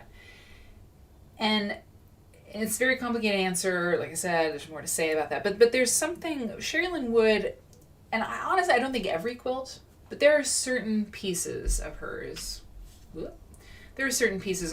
that, to me, I'm not saying this is one of them, I don't know, I'm just riffing here. But there are pieces that she makes that I think are spirit. They approach like spirit being made manifest. There are works I have seen by her, and that's not throwing shade to say she isn't an artist, whatever. I'm just saying that when we talk about quilts being art or not, I think about her and I think artist. I do think of her as an artist. Yeah. I think, and I don't know as much as I need to know about quilts, right, to really speak intelligently always about them.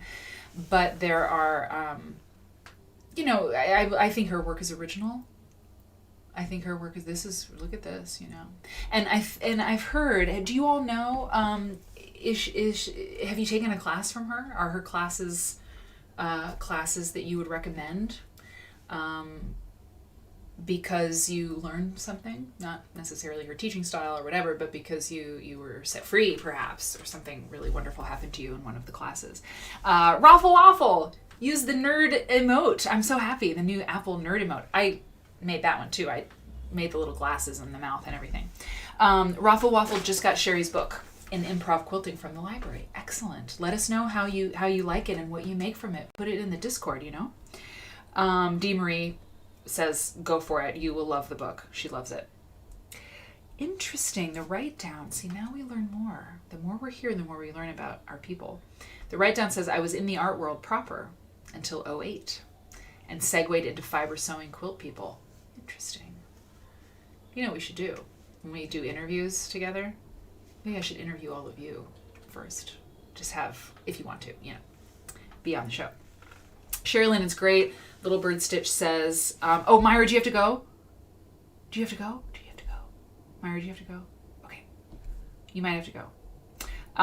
You said take care, so maybe you have to go. Or maybe it's because I called you Padma. I have no idea. Sherilyn is great. She has a community called Brave Patch on the Mighty Network. Yeah, she does a lot of art. There's a group is she in Berkeley? No. Where is she? Maybe. But she does different art projects with different like reclaimed materials. I remember there was one workshop that was providing materials that were reclaimed and she was using them. Very interested, write down about your life in art. Lauren Kroon, what projects is everyone working on right now? I'm about to take apart some unsuccessful blocks or a baby quilt. I'm dreading it, but I will be happier with it in the end. It's a process, right? Totally. Get the project chat going. And Lauren, you should join the Discord. Oh, maybe you asked about it earlier because we chat about that there as well. It's really fun. Classes are good if you're looking to explore self-expression. Right on. Love that. It's good. Zach Foster has a great community in the Mighty Network. I don't know the Mighty Network. I am really behind on stuff. Okay. So, okay, good. I'm glad you're not leaving. Bindings. People are doing bindings. What is the Mighty Network? Can someone take... Oh, okay. Thanks, Myra. Okay. Thank you. I will. It'll be pretty stressful. Okay. Let's go back to QuiltCon, speaking of. And then I'm going to take a break, and then we're going to do the other thing. Told you it was going to be a marathon tonight, and I'm still there. I'm here for it. Jody Robinson, improv whole cloth quilt. That sounds cool. That sounds very cool. I want to click on everybody's name, but we won't do that. I'll make a stack and bring information about these people to another show, so we're not just too wild. Carolyn Friedlander, Make It Again. Interesting, Make It Again? Is that like making a quilt over again? Very good title. Sashiko, Portraiture. This is great, y'all. Joanna Marsh, I've heard, yes, I know that person, or I know his name. Cassandra Ireland Beaver, I don't know that name. It doesn't mean anything at all. They're probably very famous and successful. I just don't know. Steph Skardal. Audrey Essery, I've seen her work, really amazing. I think she won, no, that was Audrey easily. Anyway, a Modern Quilt won big at the International Quilt Festival this year. Krista Watson, I know Krista. That's right, Maria Schell. She's a winner at QuiltCon. She's won before a lot of things. Maria Schell Quilter. Yeah. This is Maria Schell. I feel like I've just seen her quilts, like her winning quilts at QuiltCon often, you know? Could be wrong about it, but I don't think I am. Okay. Matchstick Quilting. Okay, great. Very modern technique. Bridget Dermott, Christina Camelli. I know who that is. Yep, she's out in Portland. Yep. Daisy Ashahaug. You know what? We have to look at her.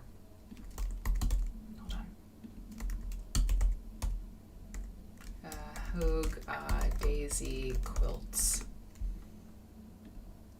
I really like her stuff. I'm thinking of a particular quilt. Yeah.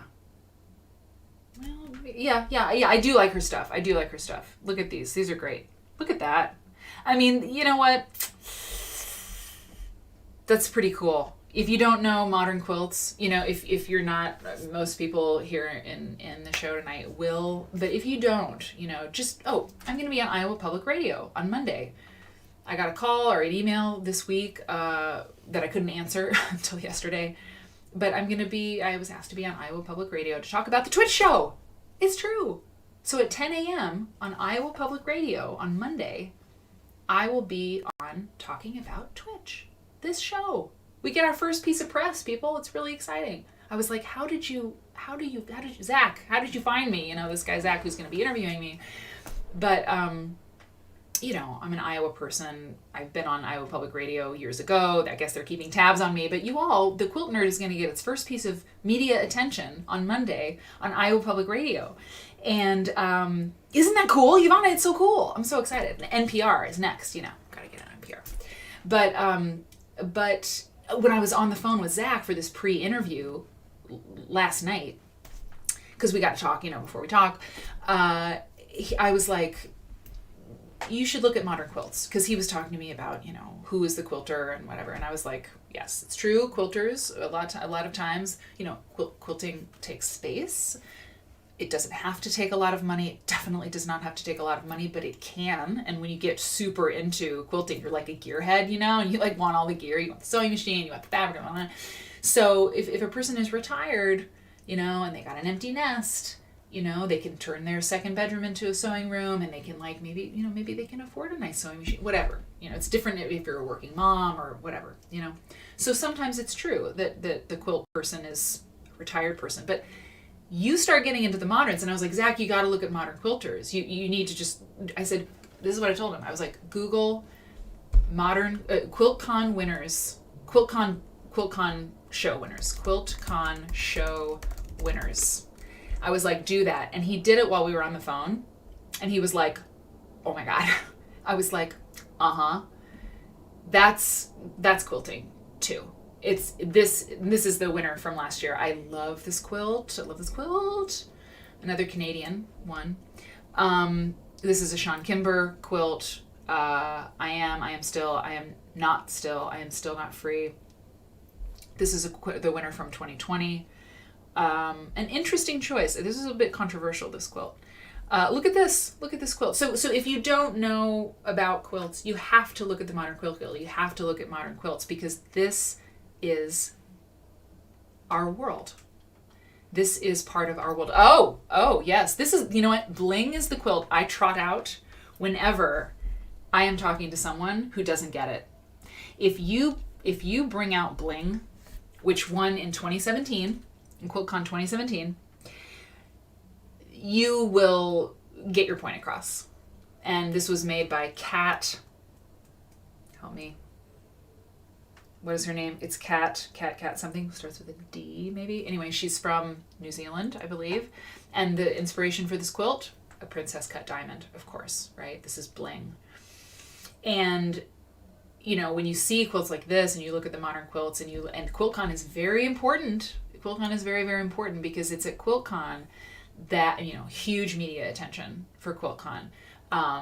This is a community, part of our quilting community, that just Instagrams their tushes off, and blogs and shares and is, TikToking and everything. And so, the Modern Quilt Guild in general, that particular demographic is a bit younger, right?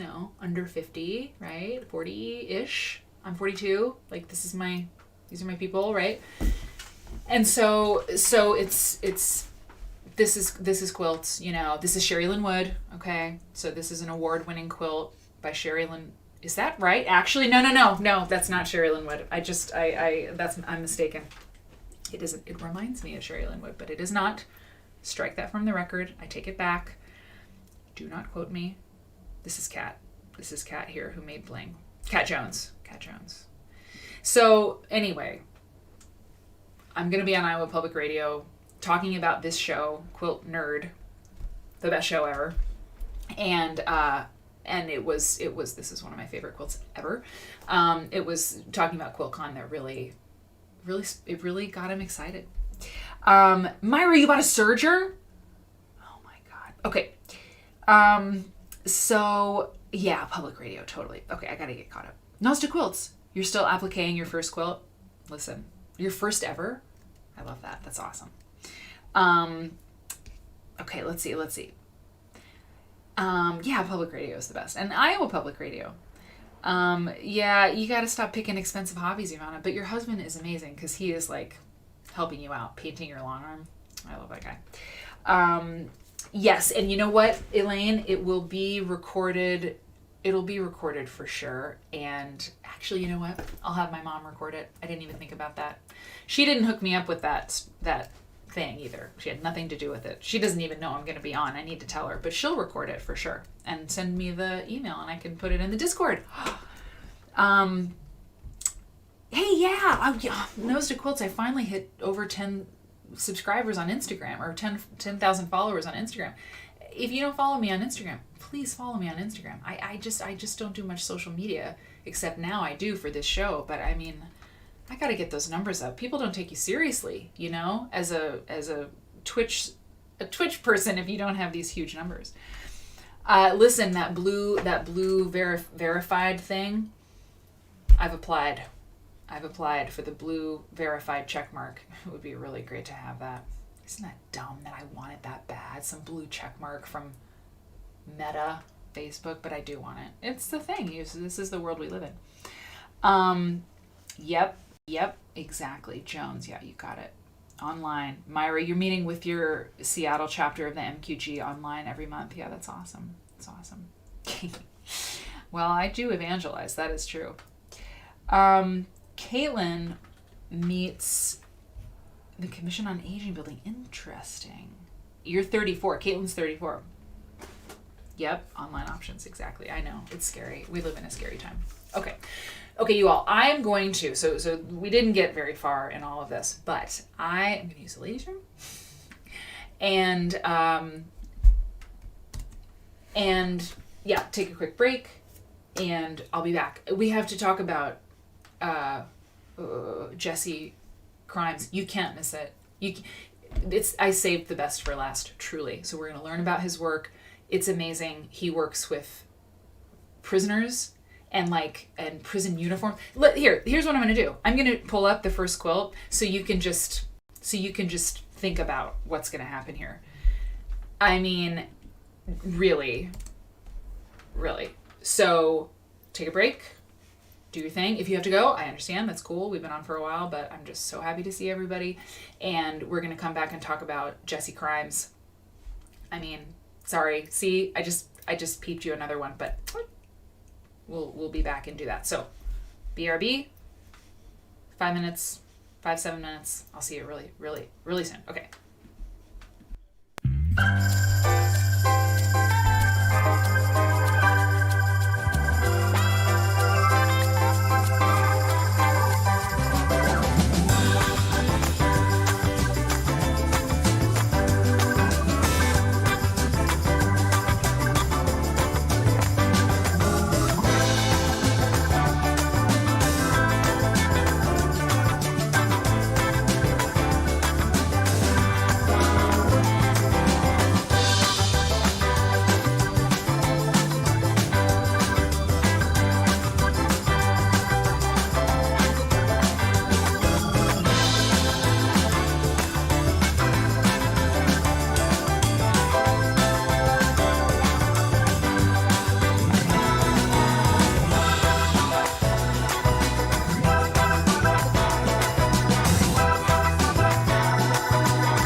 Okay, hey, we're back.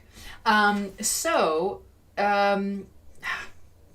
this is the, I would say the second half, but we have one story, right, left to talk about. So, we're not going till 11 o'clock. It's 9 o'clock here. I'm full of vim and vigor, but I've got one major piece of content for you tonight. So, like I mentioned, just a bit of business. It's Twitchmas. I made it up. I'm sure other people do like a Twitchmas thing. For some of the vloggers on YouTube, they do Vlogmas. And they like vlog every day of December or something like that. I don't know that Twitch streaming every day is something I could. I don't know. Marianne would say, pace yourself. But I am going to do extra streams this month. Because it's Christmas, the holidays, Hanukkah. It's time. Kwanzaa. What else am I not thinking of? I'm thinking of, I don't know, Festivus. It's a time of the year where people, do a thing, and it's tradition and it's ritual and all that stuff. So it's a reason to do extra things or fun things, special things. So I'm going to do some extra streams, and I'll keep mentioning this, but we go home to Chicago. What's going on here? I don't know. We go home to Chicago for the holiday on the 16th of December. I can't believe how late it is in the year. It's insane. But when I'm in the States, I'll be doing a different schedule, I'll be doing a stateside schedule. So I plan to do streams, in like prime time. So like 7 p.m., 8 p.m., 10 p.m., your time. Because Saturday night, tomorrow's Saturday, and I'll be streaming at my normal time of 4 p.m. But it's 10 p.m. for me here in London. So when I'm in the States, I'll be doing those evening shows. And I'm really excited about it. I'm a little nervous about it because it may be that that's a really good time to stream. And it's very hard to make that happen when I'm here. So anyway, but the focusing on the just the moment is good. So there'll be some really fun holiday Chicago streams of Quilt Nerd this month, later in the month. So that will be really cool. So I am going to tell you about this person. Now, Susan, I don't know if Susan's still here, but I glanced, by the way, at the conversation in the chat. I love it. Okay, good. There's the Discord link. Thank you, Raffle Waffle. Yeah. Susan, if you're still here, this is your suggestion. Jessie Krimes, Krimes. So I'm going to get small, and we're going to talk about this person who I did not know about until Susan shared this with me. Hey, Susan. God, you're good. You're real good. Okay.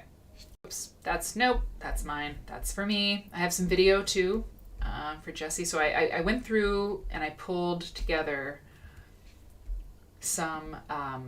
a lot of quilt images. I have 18 works to show you from him.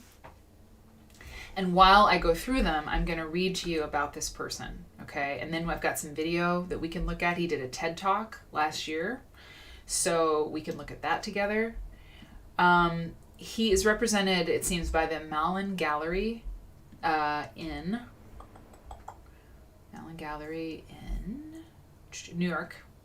So he's a fine artist, and he is. I'll read to you. Okay. Jessie Krimes. Put this in here. Yeah, I know. Susan, Jessie Krimes is this person's name. Okay. Jessie Krimes. This is from Malin Gallery. Malin Gallery is pleased to present a solo exhibition of recent work. This is recent. Yeah, this is really recent. I don't know. Okay, you don't hear. Oh my gosh. What? November 17th, 2020 through January 23rd, 2021. Damn. Oh God. Wait. Yeah. Oh, I did. That's too bad. I thought it was saying January 2022, and I could see it. I could see this exhibition because I'm going to be in Boston, whatever, and in New York. But it's too late. It was last year. I was really excited that I could see this exhibit, but it was this time last year. Let's continue. Mallet Gallery is pleased to present, last year, a solo exhibition of recent work by the Philadelphia-based artist Jesse Krimes. The exhibit was called American Rendition, pardon me. The exhibition features 14 large-scale quilt works. The works I'm going to show you, everybody, are not directly from that exhibit. Some of them are, but I'm not showing you like that exhibit. I pulled a bunch of different things and they're in very different order. Okay. The exhibition features 14 large-scale works. In addition, the artist's 20-foot by 30-foot Rikers quilt, as in Rikers Island, Rikers quilt, will be displayed on specific days on the gallery's exterior, which lies directly across from New York City's elevated Highline Park. It's great. American Rendition is the artist's third solo exhibition with the gallery. Incarcerated for 6 years, Jesse Krimes creates artwork that frequently addresses the personal, communal, and national level impacts of mass incarceration and the ways in which media and online representations of individual and group identities undergird societal structures related to punishment and confinement. I mean, I'm dead, Susan. It's a gift. American Rendition features large-scale textile works from 2 different series, Elegy Quilts and Voices from the Heartland. Okay, by the way, when I was pulling these down, this is 75 by 59 inches, this work, and it's called Raybrook. Okay, and the one we just saw, I don't have the dimensions on that, sorry, it's called Red Eagle. And these are all the works that I found are made, I mean, like, I think 2018 was maybe the earliest work that I have to show you, but I think it's 2019, and a lot of this stuff was made in 2020. So this is really recent stuff. I'm not looking at the chat too closely because I'm reading all of this, so just FYI. Okay. The Elegy quilts were constructed using fragments of personal clothing, textiles, and other ephemera collected from currently and formerly incarcerated people. Let me repeat. The Elegy quilts were constructed using fragments of personal clothing, textiles, and other ephemera collected from currently and formerly incarcerated people. Incredible. These quilts depict domestic scenes inspired by the subject's memories of their homes or other domestic scenes. These quilts depict domestic scenes inspired by the subject's memories of their homes or other domestic spaces that they felt evoked the concept of home. Solitary empty chairs are prominently featured. Hang on, I've got one of those. Bang. Powerfully evoking the disastrous effects of COVID in prisons. I haven't read this. You know I don't read this stuff ahead. Powerfully evoking the disastrous effects of COVID. Crap. Yeah. In prisons and jails, and the absence of Americans who have effectively disappeared, quote unquote, from their families and communities into the criminal justice and penal systems. The artist says of these works that, quote, the furniture and interiors are made mostly of old clothing and serve as symbolic stand-ins for the body that yearns to return, unquote. Krimes believes that Krimes believes that the carceral system of the U.S. is designed to, quote, punish, obscure, and erase, unquote, the identities of the individuals who it claims. Such effacement of the personal identities of the incarcerated serve to make the often indiscriminate brutality of the system invisible or more tolerable to society at large. Krimes views the reassertion of the identities and humanity of the incarcerated individuals as a means of disrupting this orchestrated invisibility.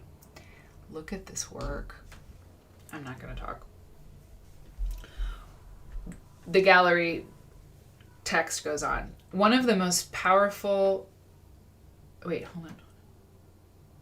Okay, so this is a quote. I believe this is a quote from Krimes. One of the most powerful and fundamental ways to challenge the disposability of people, particularly people locked away behind bars, behind walls, is to make their full humanity more visible to the broader public. Our criminal system's ability to accomplish mass human caging to an extent never before recorded depends on ignoring and erasing the people and stories of the human beings upon whom we inflict unspeakable suffering. Pause. Now, that is some freaking feather quilting right there. I mean,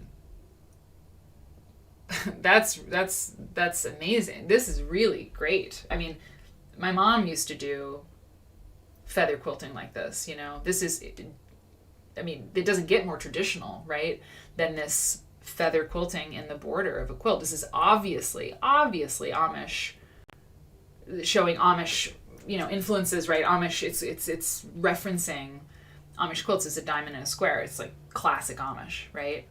And this feather quilting, it's gorgeous. It's absolutely gorgeous. What is going on in the chat? Yeah, same. I mean, wow, everybody's just saying wow. Beyond, I know. Yeah, oh, he hired Amish quilters. Wow, okay, maybe we're going to get there. I did not know that yet. That's very interesting. Wow. Okay. And you know what, Lauren, by the way, don't go anywhere. I'm going to put an invite link to the Discord before we go, just to make sure that you get in there, okay? I'll put that in the chat. Okay. Wow, let's zoom in here. Okay. The gallery, back to the gallery. Several large-scale quilt works, including an American rendition, were originally created as part of Krimes' project Voices from the Heartland, which focused on engaging smaller, majority white rural communities in dialogues regarding racial justice and mass incarceration. Wow. Staged in Lancaster County, PA in 2019. For real? This guy, I can't believe this guy. Staged in Lancaster County, PA in 2019. This is Amish country, if you didn't know. Sorry, Lancaster. It's pronounced Lancaster. Voices from the Heartland featured a series of events and performances along with the construction of a 5-acre corn maze. The centerpiece of the show was a series of quilts, which Krimes produced in collaboration, bam, Susan, with local Amish artisans displayed in a barn at the end of the corn maze. You know what? There's a lot of people I want to meet. I want to meet them. I want to talk to them.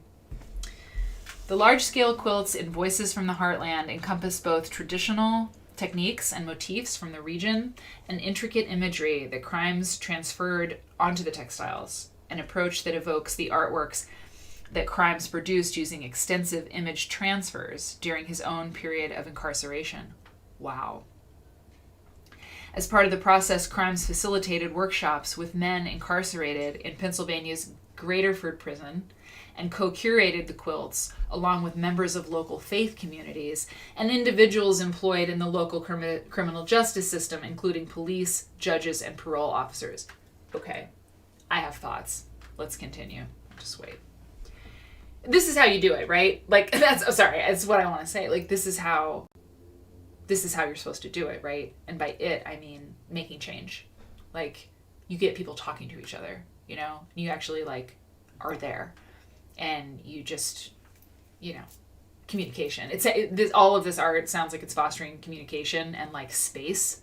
Just, like, this much space to actually talk about a thing with people you don't usually talk to. To me, this is, yeah, I want to meet him.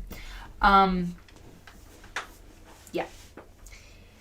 The imagery that Krimes incorporated into the quilts was largely inspired by the discussions around concepts of justice, freedom, safety, and community that he facilitated during these workshops. The traditional visual elements and techniques embodied by the quilts draw upon the rich history of Amish and Mennonite quilt making, practiced in the area for centuries, indeed, with extensive reference to the Amish Mennonite conception of restorative justice. That's true. That's true. Yep, that's so interesting.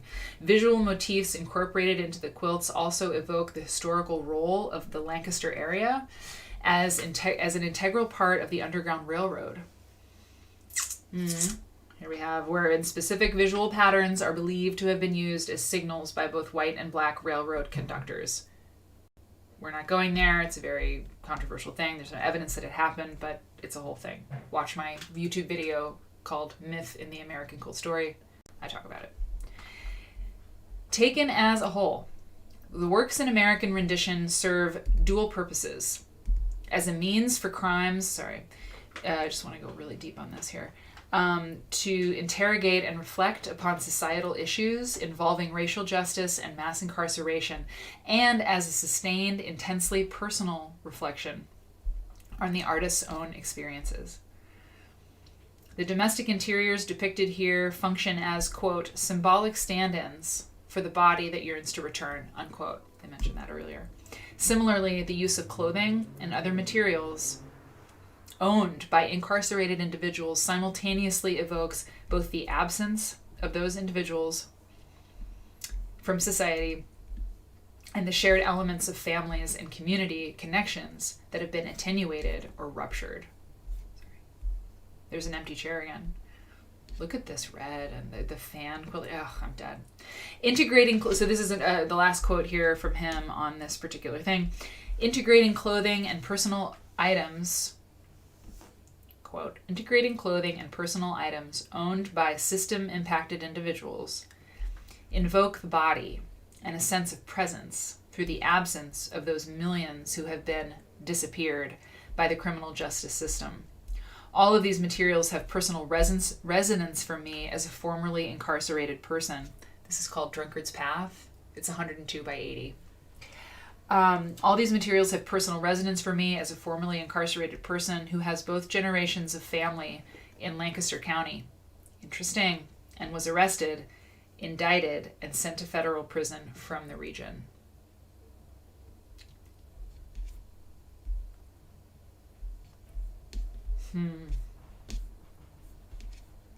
Wow.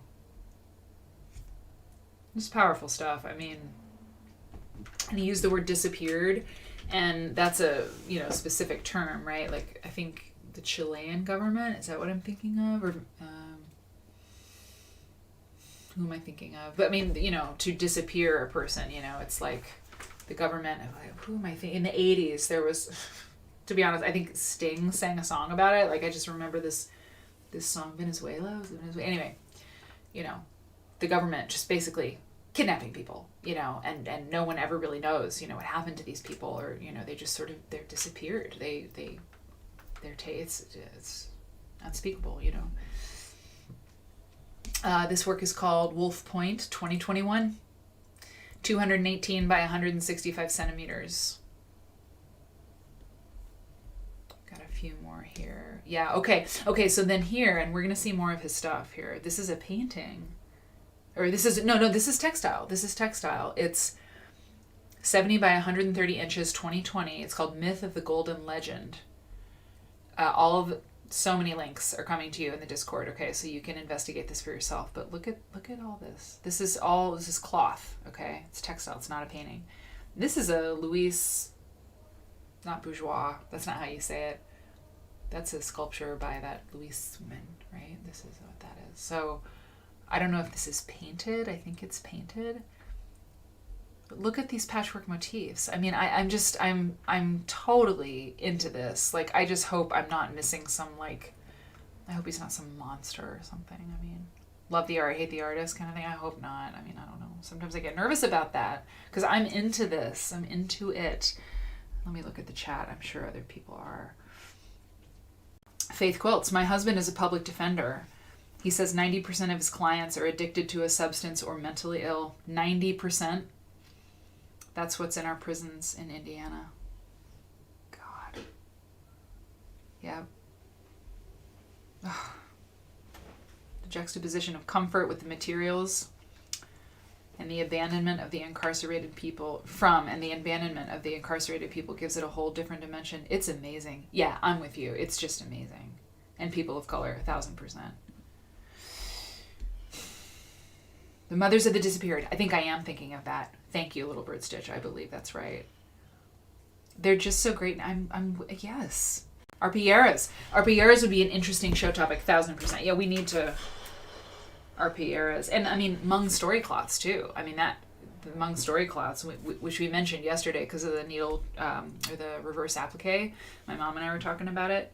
Hmong story cloths tell stories of, I mean, genocide, right? You know, persecution and terrible, terrible stories. So, okay, yes, the spider. We have to come up with a better way. I mean, yeah, we do. And I think this is a work, this was a bit, yeah, okay, 2021. I love this. This is the biggest image I can find of it. What is it called? Two Rivers? I'm talking about spirit made manifest, right? I mean, this is like, I just love it. I love it. And remember, much of this work is made with incarcerated people's clothing. So, and here's Chris saying, the Mothers of the Plaza de Mayo. The Mothers of the Plaza de Mayo is an Argentine human rights association formed in response to the national reorganization process. Right, the military dictatorship by Jorge Rafael Videla, with the goal of finding the desaparecidos.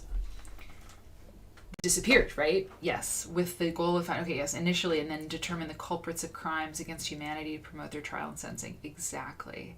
The mothers began demonstrating in the Plaza de Mayo. In front of the Casa Rosada in the city of Buenos Aires. That's right. I love hanging out with you people. It's like really good. Okay, so let's listen to Jessie here. Okay, I have not watched any of these videos. I queued up a couple that seemed legit. By the way, let me pull this up here. This is a review of a show, 2020. So this is all COVID, right? I had seen this quilt before, this particular one, Susan, and so when I saw some of this work, I was like, oh, that quilt. I've seen it, you know. But I had not investigated. So this is a review in Art in America, which is pretty major deal. I'll put the link to that in the Discord. Okay.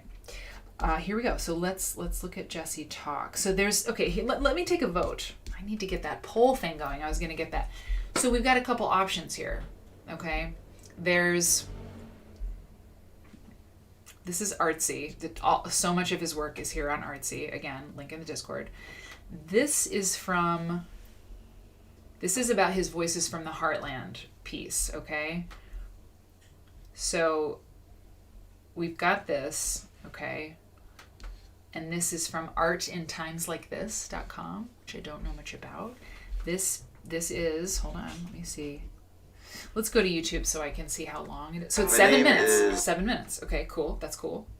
And then, not that I think you all can't watch a longer video, but you know, I don't know this. So this is 15 minutes, okay? And this is from TEDx. So, okay.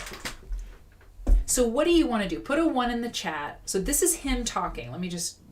This is going to be Jessie. Okay, that's Jessie. And this is Jessie. This is 2020. This is from June 2020. And this is from 2016. We should watch the most recent one first, right? Don't you think? Put a 1 in the chat if you agree. Should we watch this one first, this 7-minute one from like last year? I think I'm just gonna go for it. Cause yeah. Yvonne says 1. I'm going with it. So let's do this. So this is Voices from the Heartland, Safety, Justice, and Community in Small and Rural America. Well, I'm just going to pre-like it. I just feel like I'm going to like it. Okay, cool. Everybody's with it. This is Jesse Krimes. I'm a conceptual artist. I'm also a formerly incarcerated artist. And this is Voices from the Heartland, a massive immersive experience that encompasses a 3-acre corn maze, a replica. That's a corn maze. Sorry. Of a prison cell, wow. 22 handmade quilts. Oh my God, you see that? Oh my God. Wow. Oh my God. Oh, wow. Oh my God. Sorry. Created in partnership with members from the community. Oh, I can't believe this. Did you see that? Did you see that? Created in partnership with... So, I think he's telling me, like, former incarcerated people, currently incarcerated people, and Amish ladies. Come on. Nobody's cooler than this guy. This guy is cool. This guy is cool. Members from the community, as well as a number of programs and performances, all as a way to catalyze these conversations around the need for criminal justice reform in small cities and rural communities. Even as we've seen reforms take hold in many big cities, simultaneously we've... Oh, wow. That Orange is the New Black. That's very interesting. Can I just say, if there was any doubt, there was none. Quilts are so great. They're so great. Like, everyone should watch this show because you get to see stuff like this. I'm not promoting my show. I'm saying that you should watch it. You just should. Because this is incredible. Look at this. Okay, I'm going away now. Sorry. Seen incarceration rising all over the country in rural areas. Racial disparities are going through the roof. Women's incarceration is going through the roof. Since... The overrepresentation of Black Americans in the nation's justice system is well documented. I'm going to read this because it's obviously really important to the project. It's from Vera Institute of Justice. The overrepresentation of Black Americans in the nation's justice system is well documented and has been driven in part by the implicit and institutional biases.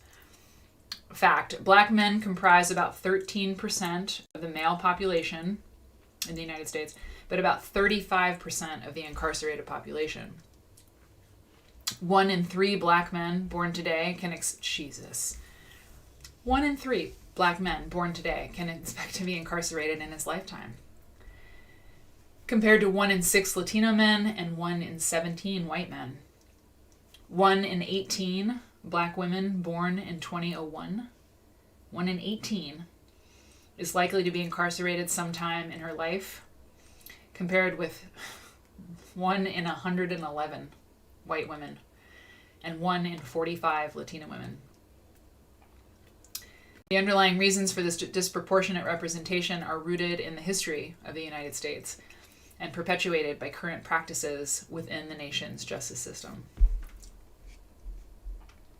1985, the rates of incarceration have increased 460% in Lancaster County, and this is reflective of what's happening in rural communities all across the country. I wanted to figure out a way to engage with this audience, and my first thought process was to find what is a local draw for people in this community. Ha! Well, Jesse Gee, is he going to say quilts? He's probably going to say quilts. called me. I didn't know Jesse. So Jesse calls me. He said, I'm looking for a cornfield. Ha! Yeah, I got a cornfield. He said, well, I want to put a jail cell in the middle of the cornfield maze. And I'm thinking, is this guy for real? Well, it really wasn't until we started making the maze that I really got it. Oh my god. I'm like super crying. I'm like, for real. And you know, I have to stop it sometimes, and I think I have to be on screen because I don't want to get like smacked with a copyright thing, and then like people can't see this like with the quilt nerds, you know what I'm saying? So sorry if it feels invasive, it just has to be that way. But like I'm super crying. Like it's just, you know, like this farmer, I'm from Iowa, you know, like corn, you know, and like this farmer, like hearing from this like ex-con or whatever, who's like, hey, I want to do a thing, you know, like I want to like try to make something like positive happen out of some like real bad stuff, you know. And this farmer being like, I don't know, but you know, blah. It's beautiful. Sorry. And then once you enter, there are 7 paths to choose from. Only one of them will actually get you out. So if you select any of the other 6 paths that are the wrong paths, you end up coming to 13 different dead ends. And within each dead end, there is a personal narrative of someone who is directly impacted by incarceration here in Pennsylvania. Wow. And then that person's story then gets extrapolated into local statistics, state and national statistics. That's a cell. I mean, I know they said it, but like, that's to size, you know, right? Like that's just like a single cell. And, yeah. Feel it. You feel that, metaphor, symbolism of like navigating your way through the system and then back into society. It's like a maze, you know what I'm saying? Unless and especially when you don't have any direction, any help.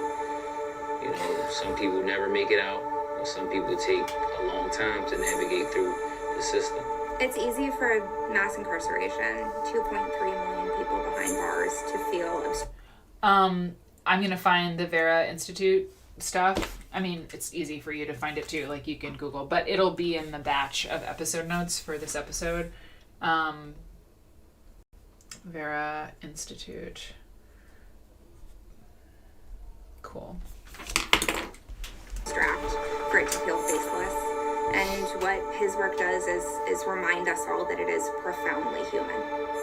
What's amazing about Jesse's work that has been so important today is how specific it is to the local and statewide issues in Pennsylvania. And oh wow, okay, check this out.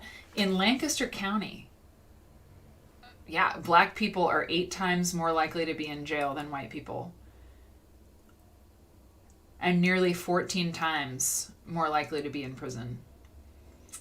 I mean, Lancaster County, like, by the way, like for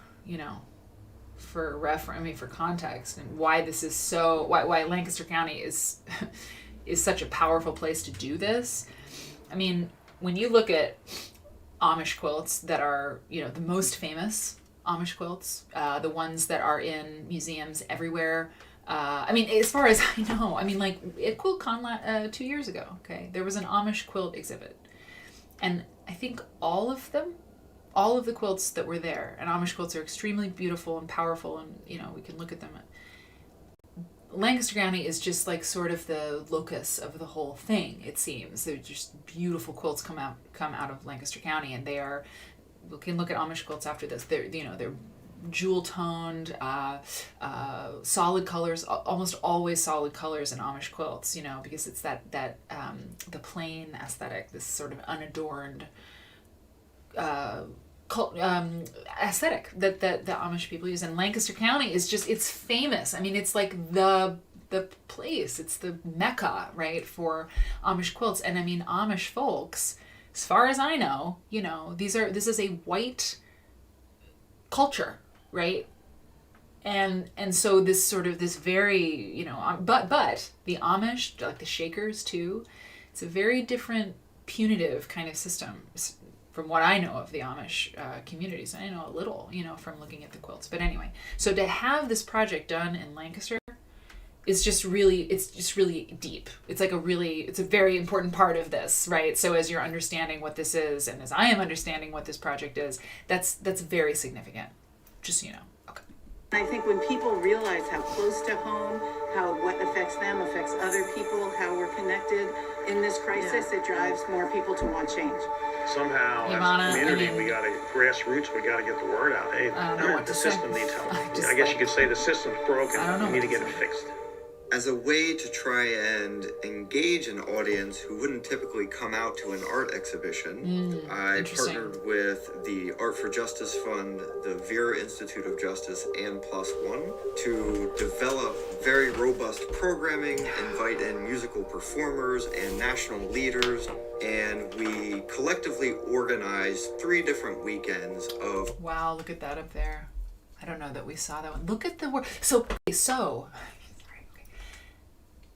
This is Amish quilting up there, Amish quilters doing that. Performances and discussions. We invited out Piper Kerman to talk about women's incarceration, which is a major issue in rural communities. We invited in Grammy-winning musicians to perform and talk about their own personal experiences, all as a means to get people to come into the space and to share this collective moment together where we can reimagine what safety and justice look like to everyone. Part of the driving force behind what this project is all about is to create this space for us to see each other as just human beings, and not an inmate, not a number, not a judge, not a probation officer, but as human beings. And the way that I facilitated that was through artwork. I decided to host a series of 24 workshops designed to bring people from both sides of this issue together. And I asked them, If I say the word safety, what comes to mind? I asked everyone to then go through and select imagery out of newspapers, magazines, things that represented safety to them.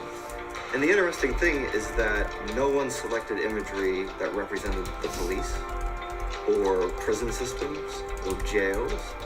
And so that was a powerful tool to use that creative process to capture what people conceive as the thing that makes them safe versus what we spend all of our taxpayer dollars on in the name of safety. I think again, right, this notion that it is a public safety system, it is the single largest investment that most counties make in public safety is their jail. That flies in the face of things we know to be true. That incarceration does absolutely nothing to reduce violent crime. And there's a whole range of other things that... Yeah. I want to say that what impresses me about this, there's a lot, but like, I am so tired of the preaching to the choir thing. Like, I'm so tired of being preached to, like, by members of the choir that, you know, that is around me generally as like, you know, the white woman sort of, you know, raised by a Democrat, you know, like, you know what I mean? Like, it's an echo chamber. And I'm like, I'm so tired of, like, what I love about this project, let me put it this way, is like, it's people from the community and people from outside that community talking to each other. I'm a member of this thing called Braver Angels, and it's an organization that facilitates meetings between Republicans and Democrats, people who identify as Republicans and Democrats, whatever, to talk to each other, you know, like in a room. Because we're screwed, you know? Like, if you don't actually talk to somebody who doesn't think like you think. It's pointless, you know? People are like, well, I just blocked that person. Well, I'm sorry, I unfollowed them. You're gonna miss the point. You're missing the point. Because that is how we got into this mess. And so what's powerful to me about this project is like, it just takes bravery for somebody to come in and be like, I'm gonna go to this thing. Like, for somebody who doesn't go to art events because they don't have access, because they don't know, because they didn't know what was gonna happen, whatever. For somebody to go to an art event who doesn't usually go, maybe because they have to work or whatever, to facilitate something like this, to have it possible for people to cross-pollinate, for lack of a better word, to me, it's the only way. It's the only way. And that's why Ivana and I were like, ugh. But I mean, I just, you know, good friend of mine, God bless her, I love her so much, you know, but like, somebody said something on a social media thing that she hated. She's like, block, bye. No! I know. I mean, I'm so annoyed. I just, people drive me insane, but I swear, tell me your story. I will listen. I will try to figure it out. I mean, I'll try to like get it, like why you might think that, because you probably have a reason. And if you will do me the courtesy of listening to me tell you why I think what I think, the needle could be moved half an inch. And if the needle is moved a millimeter, then maybe somebody will be like, you know, when it comes to the ballot box, they'll be like, you know, it's interesting. Like, I went to this really cool, like, thing. I don't even know what it was. It was like this art event, you know, it was kind of weird. Like, I don't know, like, I didn't really like everything. But, you know, it was really interesting. I heard this person talk about how, you know, prison systems really discriminate. You know, it's like you have to, if you don't hear the other person say what they're going to say, how do you even know what point they might have that you might agree with? Anyway, this kind of thing makes me cry because it feels like hope, you know. And that's not always around, you know, my country. Do things like changes in policing strategy, like community-based responses to poverty, to substance use, to mental health problems. And so if you believe that you are making people safer by putting them in prison and jail, well, we have this decades-long experiment with mass incarceration that proves otherwise. So after I collected all of the imagery from the workshops and the participants, I hand transferred them onto prison bed sheets. And after doing the transfer process, I gave them all to Amish women who then hand quilted all of those 22 quilts into these beautiful quilts that are on display now. Oh, it's so cool!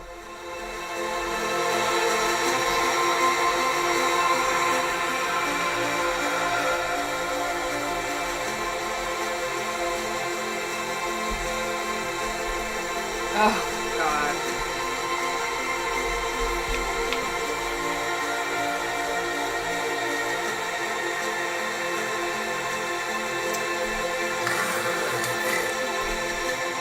Oh, look at that one. Wow. That's really beautiful. Lancaster County Prison, do you see this?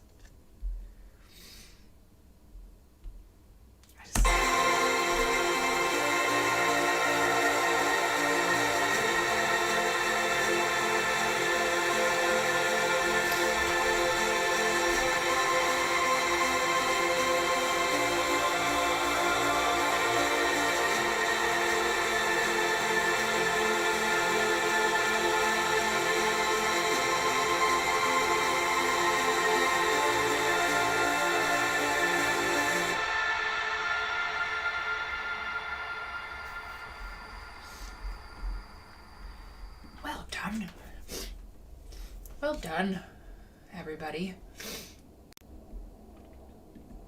was really powerful. I mean, yeah. I think, yeah, Mennonite. Yeah, they may very well be. Yes, that's right, Susan. Prison bed sheets that are screen printed. Totally. Oh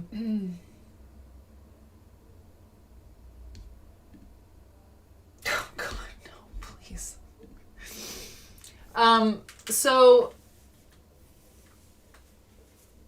to follow up with that, you can read more reviews. I mean, listening to his TED Talk, like, I don't know if I can take it personally, and I think it's probably time to kind of start to wind down. I mean, I don't even want to talk about that because it's like really great. I think I'll ruin it. I'm just gonna pull up Amish Lancaster quilts, okay? And show you. Many people who are watching this show will know.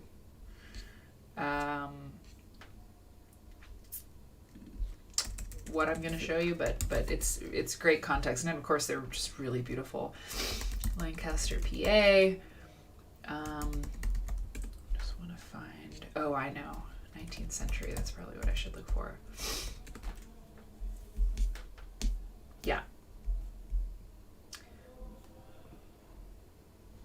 Hang on. This is sort of like when I think about an Amish quilt. It's something like that. They're usually, this is a diamond in a square Amish quilt, and I'll just pull up this. It's not my favorite method to show you all things, but it is the sort of most expedient. So the Amish, I'll just tell you a little bit about what I know about this. Amish quilt makers, are reflecting, and these are all 19th century quilts, okay? The Amish quilts have changed a little bit, and Mennonite, by the way, Susan was mentioning Mennonite, Mennonite folks have different, they live by a sort of different, I don't want to say code or regulations, but they have different rules, different traditions. Mennonite folks, my mom's friend, I think Sarah Miller, has a cell phone, and but I've seen folks on a train, going to Iowa, you'll see people from Amana, on a train or something like that. I don't know about Amish custom. That's the word I want, customs and Mennonite customs. But Mennonite people, as far as I know, have and people in the chat, gosh, you could probably say, Chris said it before, and I'll say it again. He says, the content you present on this show goes beyond quilts and is amazing and greatly appreciated. You're going to make me cry again. Everybody ought to watch this show. It ain't me. It's this content. It's amazing, right? It's amazing. Tell a friend.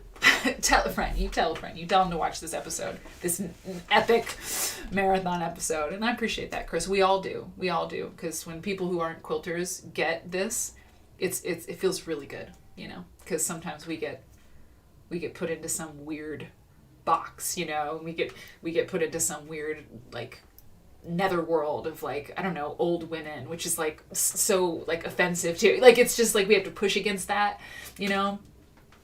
Incarcerated people have to push against their thing, you know? It's like everybody's, like, not listening. And when you start listening, it's just this amazing stuff, you know? Anyway, there are people in the chat who probably know more about Mennonite custom and whatnot, but I can tell you, what I can tell you is that, you know,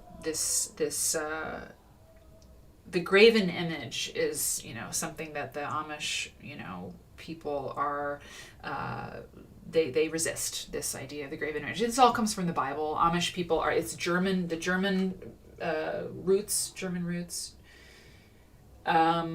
I read all about the Amish faith once, you know, so I could understand a little better, but, you know, there were German people, they came, I mean, it was persecution, right? So often these factions, sects, whatever, splinter groups, you know, it was Amish people wanted religious freedom, you know, and they wanted to be able to practice their faith the way they wanted to practice it.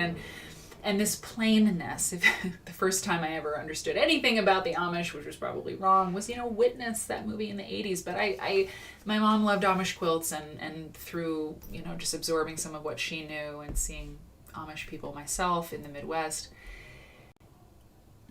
you know, part of what the aesthetic is for an Amish quilt is solid colors, and part of that, from what I understand, is, you know, and big pieces, okay? And Janniken Smucker is the foremost expert that I know of on Amish quilts these days. She's written a lot of brilliant, you know, writing, academic pieces and books and things. She's amazing.